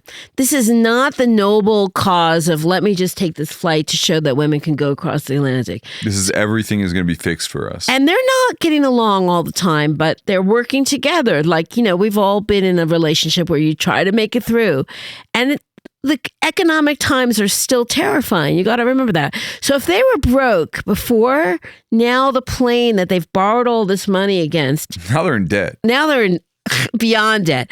So, okay. So the smart thing to do after this belly flopping, this ground looping, and the plane destruction is to wait a year and do the same thought out route. But she does something else instead. In the pantheon of American like tragedy, this is right up there with like the Columbia or something, right? She was a very loved figure in America, and during her lifetime, again for achievement, not for her vanishing. Right. There was this flight. It fucking ended up with her crashing out in Honolulu. Not crashing, but ground looping, where the plane never left the ground, but like the plane was very damaged and needed to be repaired, and had put them into even further of a financial hole. Right. Okay. So not crashing out, it ground looped out. The prudent thing to do would be to wait another year. Get that tiny island that's on their agenda, which our friends don't think she should do to begin with. But if you're going to do it, get it done early in the trip around the world when you're rested and you have energy, and you get that done, from San Francisco to Hawaii to Howland Island to New Guinea. Right, and we didn't really talk too much about Howland Island. From the jump. Howland Island, the way that I understand it, is a little itty bitty mile wide atoll. Absolutely correct. It's in the middle of the Pacific. Very far from anywhere else. How far is it from Hawaii? Oh, 1,000. You're going to have to fact check me, Andrew. Yeah, but it's like, I mean, 1,000 miles, I'm guessing. It is an incredibly hard target to hit. It's hard, especially if you're in the sky and you can mistake it for clouds. Sure. And one of the things that the Putnam team and Putnam, after the ground looping, a lot of people left the project altogether. Harry Manning, who was a person who knew Morse code and radio skills, left, said he was going back to work as a ship captain, but he was secretly, off the record, disgusted with Amelia for being very obstinate and not learning her skills at the level that she had. But he told her as he left, listen, if you're going to do this flight again without me, for goodness sake, learn Morse code. That was one of her major deficiencies. Absolutely. So now we're going to focus on Fred Noonan, who becomes a very big part of this. So Fred Noonan is a very good looking, hotter than George Putnam, a captain. He was I'm not a captain, a navigator. He's what we call a celestial navigator. So he is using the skies to determine where he's going, which sounds a little hokey, but actually he was amazing at it. He was often on Pan Am, the early Pan Am flights. But remember, he's just concentrating on navigation. He's not, there's another guy in the plane that's doing radio contact. And Harry Manning, who came on the project as an assistant navigator on the Hawaii, the first one, is now promoted to the full navigator. He was someone who was known to be the best celestial navigator in the country. However, he came very cheap to this project, and he was determined to make his name and open a school after this flight was all over, because he was alcoholic and he was fired from Pan Am for drinking. Now, I'm not just making this up. This is something that is on these tapes that I keep mentioning, the Amelia Earhart tapes. You can listen to his coworkers talking about how devastating it was to have Fred Noonan, be fired for drinking. Now, Amelia Earhart doesn't love Fred Noonan in the beginning because she is a teetotaler. She had an alcoholic dad. Is that how you say that? Yeah. I always said teetotaler. Maybe it's right. I don't know. Maybe have I ever said it out loud before? I don't know. I've always somebody can write in. Andrew. Wait, so sometimes I get points and sometimes I get minus points. I'm either going to get a star or there's going to be I'm known to say things in the wrong pronunciation. How do you... Teetotaler or teetotaler? Teetotaler. Teetotaler. That's good enough for a star. Well, anyhow, the point of the matter, she didn't drink, but she basically agreed to go. He came cheaply to the project. That's the important thing. Now, he's a good navigator, and Amelia's not a great navigator, but Noonan also did not know Morse code. He knew maybe 10 words a minute, and he's not good with the radio skills. What would a good level of Morse code be? Well, they would be fluent. They would. I don't know what the words per minute, but it would be someone who could just maybe 30 to. I think it was like you said like like almost 60 or yeah, something I mean, like you that. basically have to communicate. At this point, there's a Coast Guard for her safety. She has gotten, she's friendly with, she's actually campaigning for FDR and the Democratic Party, and she is friendly with the Roosevelts. And they have helped assign a Coast Guard cutter. And what Putnam is doing this independently as well. But it's going to be near that island. This is the most dangerous stretch. They're going down to Puerto Rico and then down to South America. They're crossing over the Atlantic Ocean to Africa. Then they're going to India. I mean, there's a lot. But the most dangerous stretch is this open part of the deepest place on Earth, which is the Pacific Ocean. And where Howland Island is, it's 26,000 miles deep. This is no joke. And so 26,000 feet deep. Sorry, what did I say? Miles. Miles. Yeah. That's very deep. Yeah. Sorry. We're getting late in the game, right? So basically, what happens is that they're like, okay, we're going to put a Coast Guard cutter called the Itasca right there. We're going to have other places. It's going to be radio operators. They're going to be able to communicate with her. And on the island itself, there's another bit of radio equipment which has some problems on itself.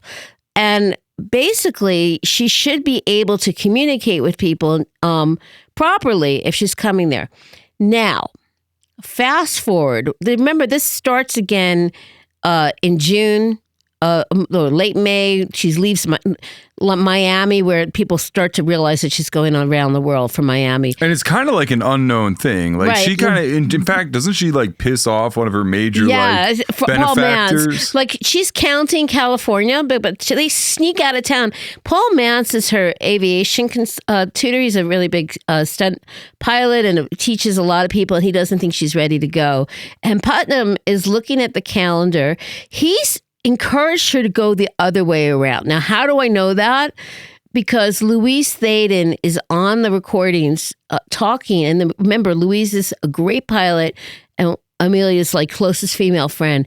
And she's saying that they were really not getting along because he was really pushing her to get the flight done the other way around so they can make the publishing deadlines, like the Christmas release. Right now, we're in October and the really big books are coming out for Christmas. You want to have this big book out in the fall. We have all these contracts that are due in July. You're going to be on NBC on July 4th. She would be 40 years old. She would have a big birthday celebration.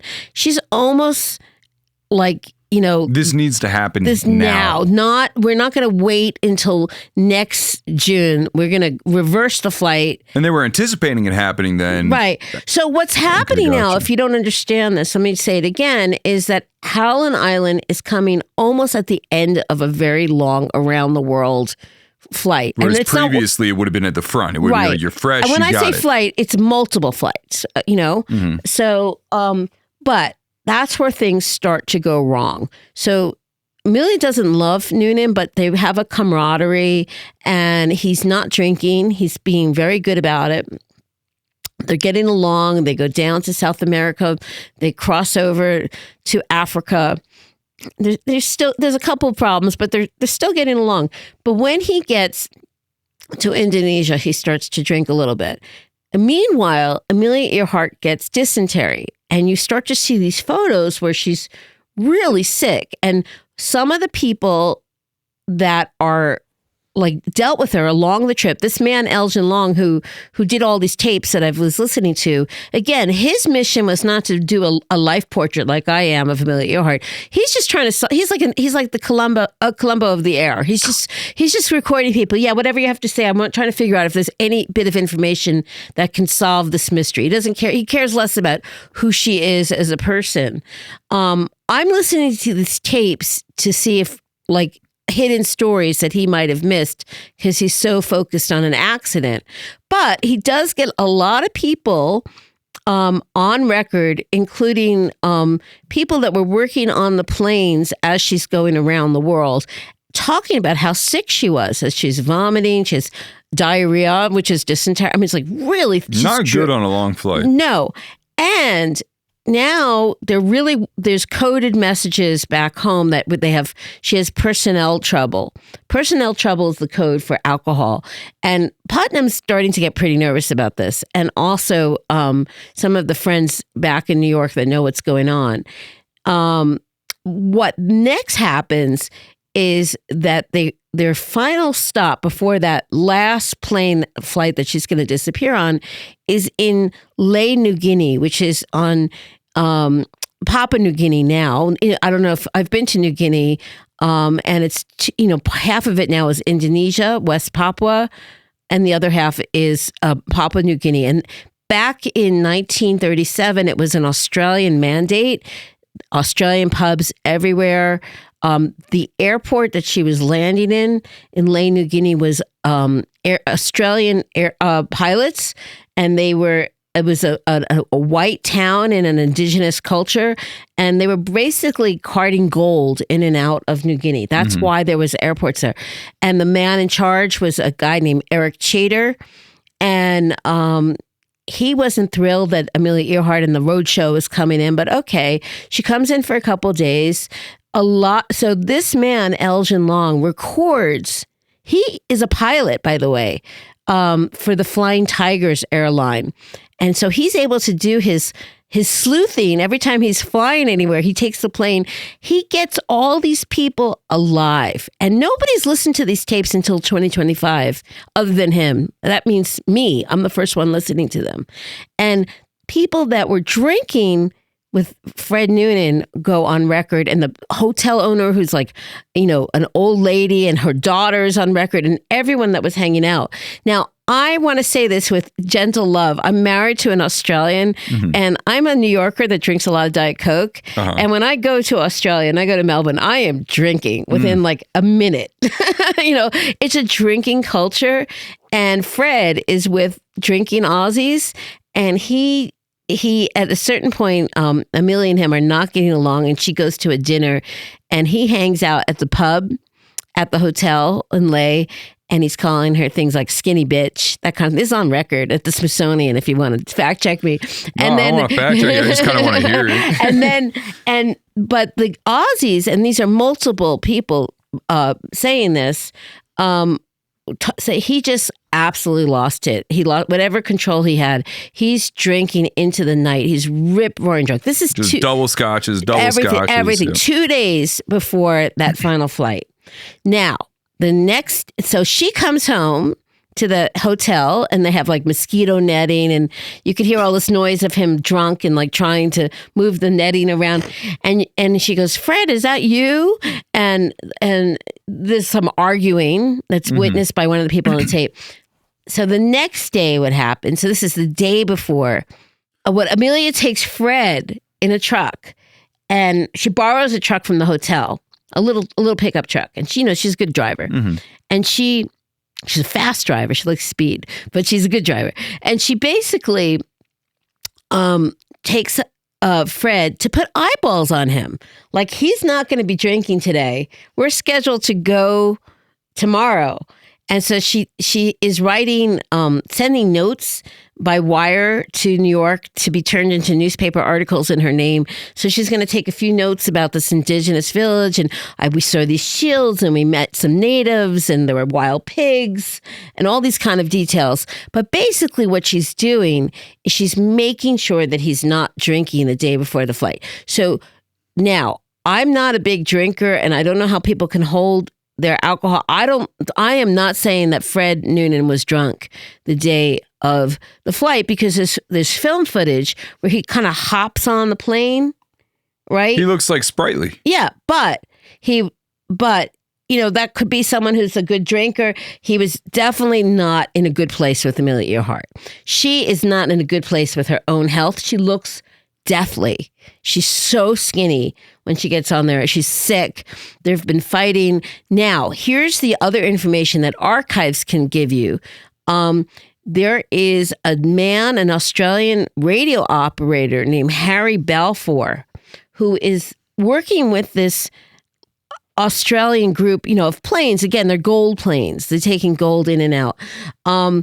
And she's befriended him, and she's asking him, and this is the day before she leaves, to come on the flight, which is only has X amount of gas, and they're getting rid of material. And remember, Amelia has also, up until now, gotten rid of things. I didn't mention this before. Like in Miami, she got rid of like trailing antennas and anything that had in weight, things that would have saved her life. The other thing that I really want to harp on as well is like that they're cutting costs everywhere, to your point, including the radio. In the radio is a cheap system. Fred Noonan leaves like smoke bombs that under For signaling? Under the bed. But Harry Balfour, if he had come on the plane, he would have been able to communicate with the Coast Guard.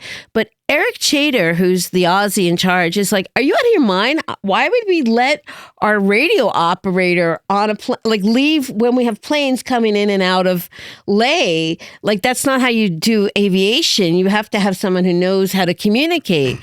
And so what that tells you right there is that she knows that she doesn't know Morse code. And she knows that Fred Noonan might be an incredible navigator, but he's not good at radio communication. And I've been on tour since my book came out in July, and I did a stop in Oshkosh, Wisconsin, where the 700,000 pilots that come in, it's the largest aviation unit. And I picked up a few things there. And one of the expressions that I picked up is that a lot of pilots die from a disease called Get-There-Itis. And basically, what I'm trying to say is, I think at that point, Amelia Earhart is sick. She's fighting. George is sending messages to to get to her in Australia, like, hurry up, we have this on the air, I've booked this, you can be back in time for the 4th of July. And she's almost there, right? So all they have to do is Howland Island, and then Hawaii, and then you're back in California, right? And so she gets on that plane, and she waves, and there's some old footage, I'm sure you can find it, right?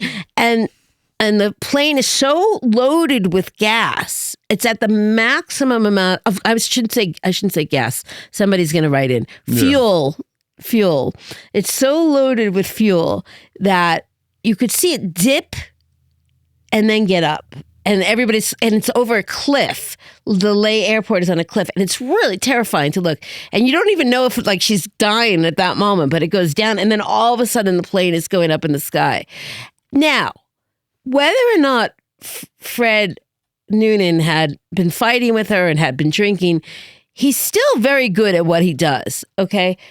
They get there. They're basically at Howland Island. And the way I know this is that the men that were last talking to her from the Coast Guard are on these tapes as well. And they're saying, look, we're talking to her. Her voice is frantic. She's out of fuel. She's mentioning that. And she is basically so close, and the signal that they open the window of the cutter to look out to see if she's right there. Can you describe just like a little bit more of the between A and B? Between Lay, New Guinea and Howland Island? Yeah, like for instance, you make a note in the book about how it was kind of a really impressive takeoff. Like, she did the maneuver beautifully. Yeah, I mean, as I said, she's not a terrible... I'm saying she's not a terrible pilot. That requires real skill, but that's not requiring navigation skill. Right. Right? But the I'm other just thing... trying to package one all of the stuff. One of the things about Amelia Earhart that is again, I've been trying to show this in this discussion and in the book. I really sprinkle it from the beginning. It's a duality. She's a risk taker, and she's been told by people that know aviation even more than her that this is almost a suicide mission, that there's no reason to take this trip around the world, that stretch. And one of them is, Bradford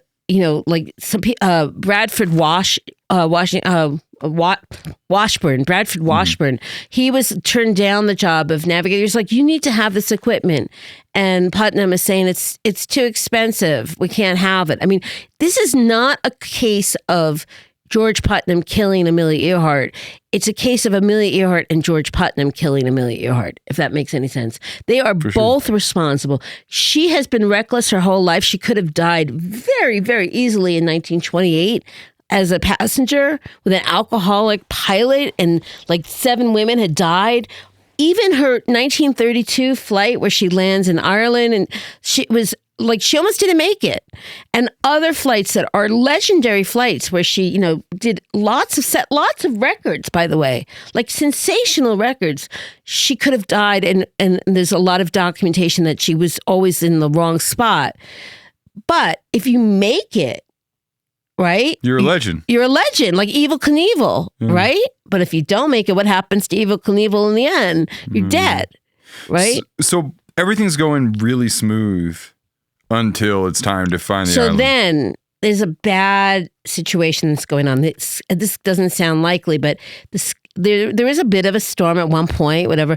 But they get to Howland Island, and the skies are unusually clear. There's these smoke signals that the Coast Guard is going to give off, but because of the way that they're flying, the smoke signals just kind of just go sideways. They're not going up. And now if you're up in the sky and you're stressed and you're tired, you're looking for a tiny island, and it could look like clouds. And the reason we know they were so close is because, the people that were on the cutter are saying that she was really, if you want to say who's your source, it's the guy talking to her before she died and saying that her voice is really frantic. And basically, as I said, he opens up the window to look outside to look for the plane. That's how close it was. So that is Noonan getting them there. Whatever I said about his alcohol use or whatever, he's there. He got him there. He got him there. But now what the people who had warned her against this flight had said, but if there's a mistake, there's not, the plane was packed with fuel. They got rid of every bit of weight that they could, including a smoke bomb, and just on the chance that they'll make it, right? And if there's no room for error, right? It's like if you like to go to the airport and, there's always someone in the family that wants to go 70 minutes before the flight, and someone else is like, no, let's go 5 hours before the flight. We'll get there. Yeah. There's no room for error. And what happens is everything is going against her. They can't see the island. What about the map? Now, the map might be part of it. The map might have been 5 miles to wrong, but you have Fred Noonan up there as a navigator. You have Amelia. They could see things. Can you explain the map though? I mean, I just think it's a really interesting detail. Some people believe that they didn't have the right map. That there was a new map that was issued that Howland Island is, I believe you can fact check this, but I think it's about 5 miles off, and that maybe they were off 5 miles. But the thing is that really going to kill them? But maybe, maybe that's, it's not one thing.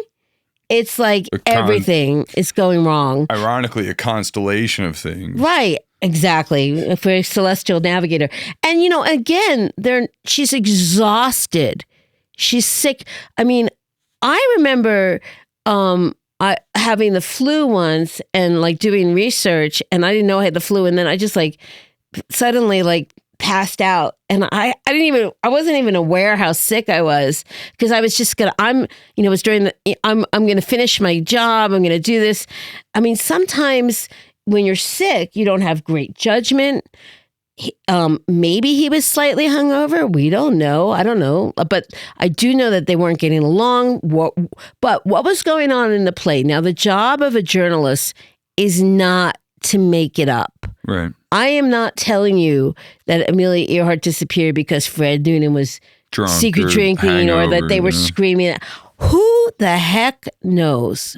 Right? But we can show you through research, we, meaning me, and other experts that are very familiar with this, including the Smithsonian aviation experts, that she ran out of fuel. Now, there's other people who have come up with different theories, and we can address that. there's not a lot of doubt in the minds of anyone who's really researched this at the level of the Smithsonian that anything happened to her other than she ran out of fuel. There are people who want to make money with theories. They might fundraise for their theories. But how are you going to go hundreds and hundreds of miles away when there's no fuel? She even says in the U.S. records, in the Coast Guard records, like, I'm out of fuel. The Coast Guard wouldn't be able to hear them from where they were positioned. Right. If they were that far off, would they be able to hear him that well? Right. Well, no. And the thing that you need to understand is that in 1937, nobody really believes anything other than she ran out of fuel. The story starts to get very dramatically different after her death. And that's what you need to know about when you're hearing the Amelia Earhart story. In 1937, the Japanese government was helping America look for Amelia Earhart. Mm-hmm. Her family believed nothing more than she ran out of fuel. I recently interviewed her niece, the only person alive who knew Amelia Earhart. She just passed away, but I was able to get a picture, which is in my book, of the family Bible. And it has the date of disappearing is like July 2nd, 3rd, 1937. The Putnams and the Earharts don't have a lot of communication with each other, but neither the descendants of the Putnams nor the descendants of the Earharts believe anything than she ran out of fuel. His sons, George Putnam's sons, David Binney Putnam and George Putnam III, the junior, who's called Junie, are on these tapes, and they're laughing about any other thoughts. Amelia Earhart's sister is on these tapes. She's like, it's ridiculous. It's ridiculous. But now we're going to talk a little bit about what happens next. Well, I do want to talk about that. What happened? What is the last communication that who talks to Amelia Earhart last, and what is said? She's talking to the radio operators of the Itasca, and they are on these tapes. She's basically saying that we can hear you, but we can't see you. We're running low on fuel. Now, the printed communications of what actually was said were recorded. Later on, what I'm referring to are audio recordings where Elgin Long, who was the one who was doing these recordings, was an airplane accident investigator, and this was like many guys. I don't know many women who've been trying to solve the Amelia Earhart disappearance. It's a pastime. Yeah. He had the unique advantage of being a pilot. And who could fly places. So instead of guessing what happened in New Guinea, he flew to New Guinea to interview these people. Then he flew to Australia to track down some of the people that were at the hotel. And he flew all over the United States to find the people who had been in the Coast Guard. And he interviewed pretty much everybody that had the last communications. So these are their audio record memories, and these are taken in the early 70s. Now, he did a little book, but he kept a lot of it out, anything personal. And what I'm doing, because it is now property of the Smithsonian, it is historical record, and I'm putting the personal in. Like you're not going to see Skinny Bitch in like Elgin's book, sure. But that tells you a lot. They're not getting along. What, in my mind, thinking about it like really simplistically, I'm going, well, if they could hear very clearly on radio, who gives a shit about the Morse code? No, but she also is doing something, and there's all sorts of issues about this. She wasn't checking in as much as she could, and that was something that was a habit of hers. We very curiously do not hear Fred Noonan's voice at all. So what's going on in the plane with Fred Noonan? It might be that when he was very frantic, because he's in the back of the plane, it's a very noisy plane. They have a jerry-rigged fishing pole for notes to communicate to each other. They would use this fishing pole because it was so noisy in there.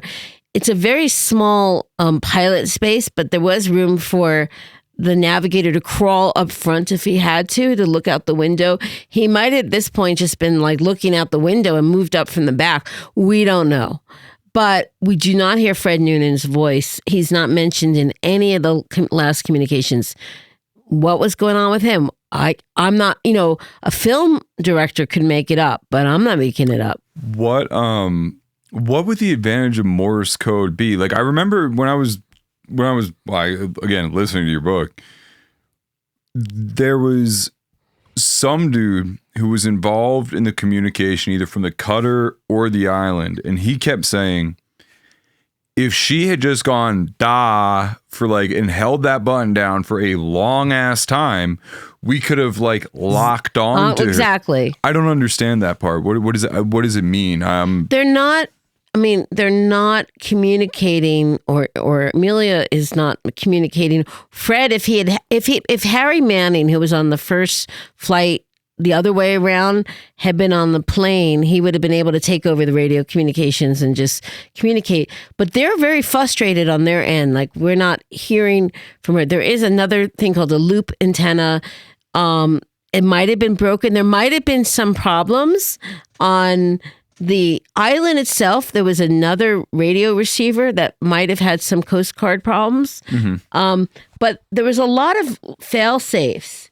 And the number one thing you have to remember to begin with, there was a trailing antenna that was left behind in Miami, right? Which was kind of shocking. Yeah. Paul Mance was just horrified. But the very act of her taking this flight around the world on itself, it's not even that they don't know Morse code. Everybody was terrified that if something goes wrong, it's going to go wrong around Howland Island. And it's these are experts like Bradford Washburn and other, Louise Thaden and Jackie Cochran, who's a female pilot, who's one of the best pilots in America at this point. They're saying, do you understand? And they know who Amelia Earhart is. They know that she's not good with navigation. They know that she's not mastered the Electra. And she's relying on somebody. She's doing a lot of speaking engagements. This is something that Putnam is there. She basically even jokes that she is speaking all year. So if there's 365 days in the year, she is doing sometimes 2 to 3 lectures a day where she should be getting training on the Electra. She is doing some training, but she's not had a lot of time on a very complicated plane, which looks nothing like that 1932 Vega that is now hanging in the Smithsonian. As she gets closer to Howland Island and George Putnam has presumably not really heard much from her. Well, they've heard from her in New Guinea. Right. They can communicate. There's telephones. Well, it's it's 1937. I guess what I'm kind of wondering about is in the same way that an astronaut doing a spacewalk happens. That's kind of what I'm equating it to in my head. If there's an accident, you're exactly, and I feel as if the gravity of the situation as they were in the air, both from her perspective and also the perspective of George Putnam. Do you get the sense that was kind of starting to bear down on him as the reality of And I think there's a photo that my book, by the way, I when a writer gets in advance, the photo clearance is on the author, and there's a lot of photos that we've seen of Amelia Earhart. Often they're owned by Getty. They've cleared it, but I went out of my way to clear unusual photos, and the author pays for that, so that's a little chunk of my money. But I wanted readers. You ponied up for a Lamborghini worth of photos. Exactly. In there. Yeah. One of the photos, which yeah. One of the photos, which is an astounding photo, it was taken from her flight in 1937, but the March flight where she is being asked by reporters how big Howland Island is, and she puts up her hand to make the size of a tiny circle. Right there, yeah. And she's laughing. And this is no joke. And her friends are saying, you shouldn't be doing this flight because this is a really tiny island. And she's saying, look, if I don't take any risks, I wouldn't accomplish anything. Right? Right. At the heart of the story is a brave woman and an incredible partnership between a man and a woman. Whether or not you like George Putnam, he did allow for her to cross the Atlantic by herself. He made her as famous as she had hoped. So she had a platform. Her main motivation was to bring women up. Mm-hmm. She used her platform, by the way, as an influencer to champion women in aviation and aviation itself. But at the heart of the story is a recklessness that is shared by this couple that were on a collision course to meet each other. Both Amelia and George had a lifetime of taking tremendous risks. He, with his authors, he even sent kid explorers before he met Amelia Earhart off to their deaths occasionally. And Amelia herself was, that first flight that she became famous on in 1928, the chances of her making it across were very slim. So your assessment of Amelia Earhart, objective. My objective opinion of her is that she's always been portrayed as brave and a brilliant pilot and very, very modest and not someone who's striving. She's just the most genuine person in the world. Now, my assessment of her is that she's super brave. You can't... Undeniable. That's undeniable. That hasn't changed. I don't think she was as modest as people think. I think she was... I am an ambitious woman. I want to be on the bestseller list, or I want a documentary deal, which I just got, by the way. We were talking about it a little bit. I'm super excited for you. But what I'm saying to you is that that's okay. I hope that any women listening to this podcast are ambitious women. I hope that anyone who has a girlfriend or a daughter would want an ambitious wife or a girlfriend or whatever.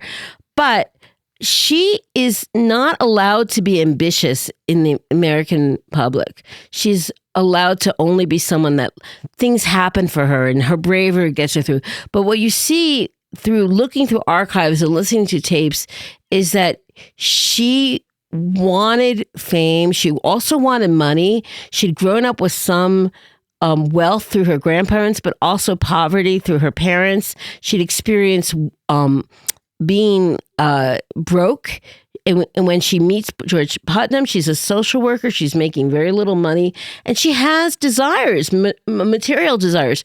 But I think what she really, really wants is a platform. She wants to be able to talk to women. And she is a big feminist, which was toned down by George Putnam. I don't think that was so palatable to everyone then or now. Sure. And she wants women to be able to do whatever men can do. And if they fail, so be it. I do think she was very kind. Even her stepchildren speak off the record saying how kind she was. I mean, what stepchild talks like that? Actually, her oldest stepson, David Benny Putnam, talks about how she helped teach him to fly. And the younger son, who doesn't get along with his own brother, talks about how kind she was to him. And then even her rivals talk off record how kind she was. Now, I think that is my assessment of her, is that you can be more than one thing. You can be kind, you can be brave, you can be ambitious, but you can also be reckless. You could be a bit lazy. And that's what real people look like. Who am I to say, oh, she's not perfect? I'm certainly not perfect. I know that you probably aren't perfect. But why can't we have women be imperfect? We have male heroes that are up to lots of things, including infidelity. Amelia Earhart, is she not allowed to be involved with infidelity? We can't judge what's going on in anyone's bedroom, especially during the Jazz Age, when people were very experimental. The world changes again in 1932, and people are desperate. It's really hard to understand the mentality of someone in the 30s unless you're living near the poverty line. So what I hope to do is to put the things that are around the story into perspective as well, and to use the archives to give a more nuanced portrait of a marriage. And at the end of the day, my book, The Aviator and the Showman, is really about ambition and marriage and what it took to make Amelia Earhart. And the subtitle, which I'm going to read to you. No. I've been practicing it in my head. Oh, Let me do it because I want to bring you home here. Oh, you go. You go, guy. You and I know the legacy of Amelia Earhart. I think everybody else knows the legacy. Do we really need to do that? You can find Laurie Gwen Shapiro's book, The Aviator and the Showman, Amelia Earhart and George Putnam, Amelia Earhart, George Putnam, and the marriage that made an American icon everywhere. Everywhere. And it's we found it at the local bookstore today. Yeah, I signed some copies. But I will say, for anyone that prefers to listen to an audio version, Stephanie Powers, the great actress from Heart to Heart, who's also a pilot, was the one who did the audio version. And there's also a Kindle version. And I think later this month there is a large print version as well. I love it. You and I had talked previously. I said, Laurie, I need to read a shit ton of books this week. I have time to read. I've read the first third. I need like the important stuff in here based on our conversation. You said, read these chapters. I said, okay, I can't wait to read the rest of it. I'm so excited. It's an unbelievably written book. Your prose is razor sharp and like crazy relatable. It's beautifully researched. Thank you so much. And it's what a treat it is to do a podcast where you're in person. It's really night and day, I have to say. Well, I'm so glad you came out. And you're actually like a great team together. Well, see, Andrew's the puppet master. I just go. But I will say one thing I want you to know is that at the end of the day, I really like Amelia Earhart. I like Amelia Earhart too. I think that there's a certain power that you give somebody when you frame them as a real person, and I think in your book you did it beautifully. Thank you. And I think that where you come away from this is, if you think that she didn't run out of fuel, we need to have another conversation. I do think she ran out of fuel, but I would love to have another conversation with you anytime. I'm going to kick it out to the audience. That's it, guys. That's the show for. That's a show for now. We're going to get Laurie back on here. I want to talk about the stowaways sometime. Oh, that's a great. I got to go. Semi-circumnavigate Antarctica. I'm excited to hear more about it. You and I have a dinner reservation to go to. Perfect. Find her book everywhere. It is unbelievably good. I'm on the edge of my seat. I can't wait to finish it. And if you want to cheat, remember there's 60 photos, many which have never been published before. Ooh. So that took a lot of work into itself. I thank my photo clearance guy. He's my friend Adam. Adam, you did a great job. Unbelievable, unbelievable photos. That picture, can I share that picture? Yeah, that sure, is the only known self-portrait of Amelia Earhart. That was one of her stalled careers where she tried to be a professional photographer. And she took her own picture. And I find that one really wonderful. The subject matter is intriguing. I don't know about the composition. That's all for this week on the Backcountry Manifesto. Check out next week's episode. I don't know if we're going to be at the end of the Explorer series or at the very beginning of it, but it's going to be great either way. Thank you so much for coming on, Laurie. What a thrill. So about 400 yards, I look at him and I see that he looks skinny. It's a big male. It's about as big of a male that you get frame-wise in Yellowstone, except for he looks emaciated. I can see his hip bones. His mouth is gapped open. He's got this like foamy saliva along his face. I can see he's stressed out. And I remember looking at my camera guy, I go, dude, I do not like the look of that bear. And so he keeps coming. And he disappears again. Now he pops up 200 yards away. And I think to myself, I look at his face and his ears are kind of pricked forward. Like he's focusing. He's looking right at us. And I think, shit, like this is weird. So 100% of the time when you stand up and go, hey bear, I'm here, right here, I'm a human, those bears just wheel and they're gone, right? So I think, can't smell us, we're not moving around, I'm gonna stand up, do a jumping jack and say, hey bear, I'm right here. And I did. I'm right here, bear, I'm right here. As soon as I do that, he starts trotting towards us. And I just, what the heck? And then I say, he didn't hear me. What the heck? You're justifying it. Yeah, and I jump up now, I'm screaming like, bear, dude, what are you? I'm yelling. I'm like, hey bear, right here. And the second time, he just goes full sprint. So he's, 100 yards when he starts it. I remember I have a bear spray in my hand, but that wind is just whipping right in our face. And I'm thinking, this is going to be terrible. Yeah, I'm going to blind myself. Yeah, I'm going to have to wait till he's from me to you way. So it's funny, everything slows down. And I remember having this like really clear thought that I'm going to reach down and grab my backpack. And when he's in throwing range, I'm going to throw it at him to try to get him hesitate a little bit so I can maybe get off the side of him and nail the bear spray. Yeah. And so everything, he goes like that. I grab the backpack over my head and I go to throw it. And as soon as I get over top of my head, he just locks the brakes up probably about 5 yards away. And so I see this behavior that I want him to be doing, and I just keep my behavior the same. I just hold that thing still over my head, and he just goes, this long groaning moan at us, and just looking right at us like this, and I just hold really still. And then he like does this like flinch towards us to try to get us to move, and we hold still, and I'm just like that.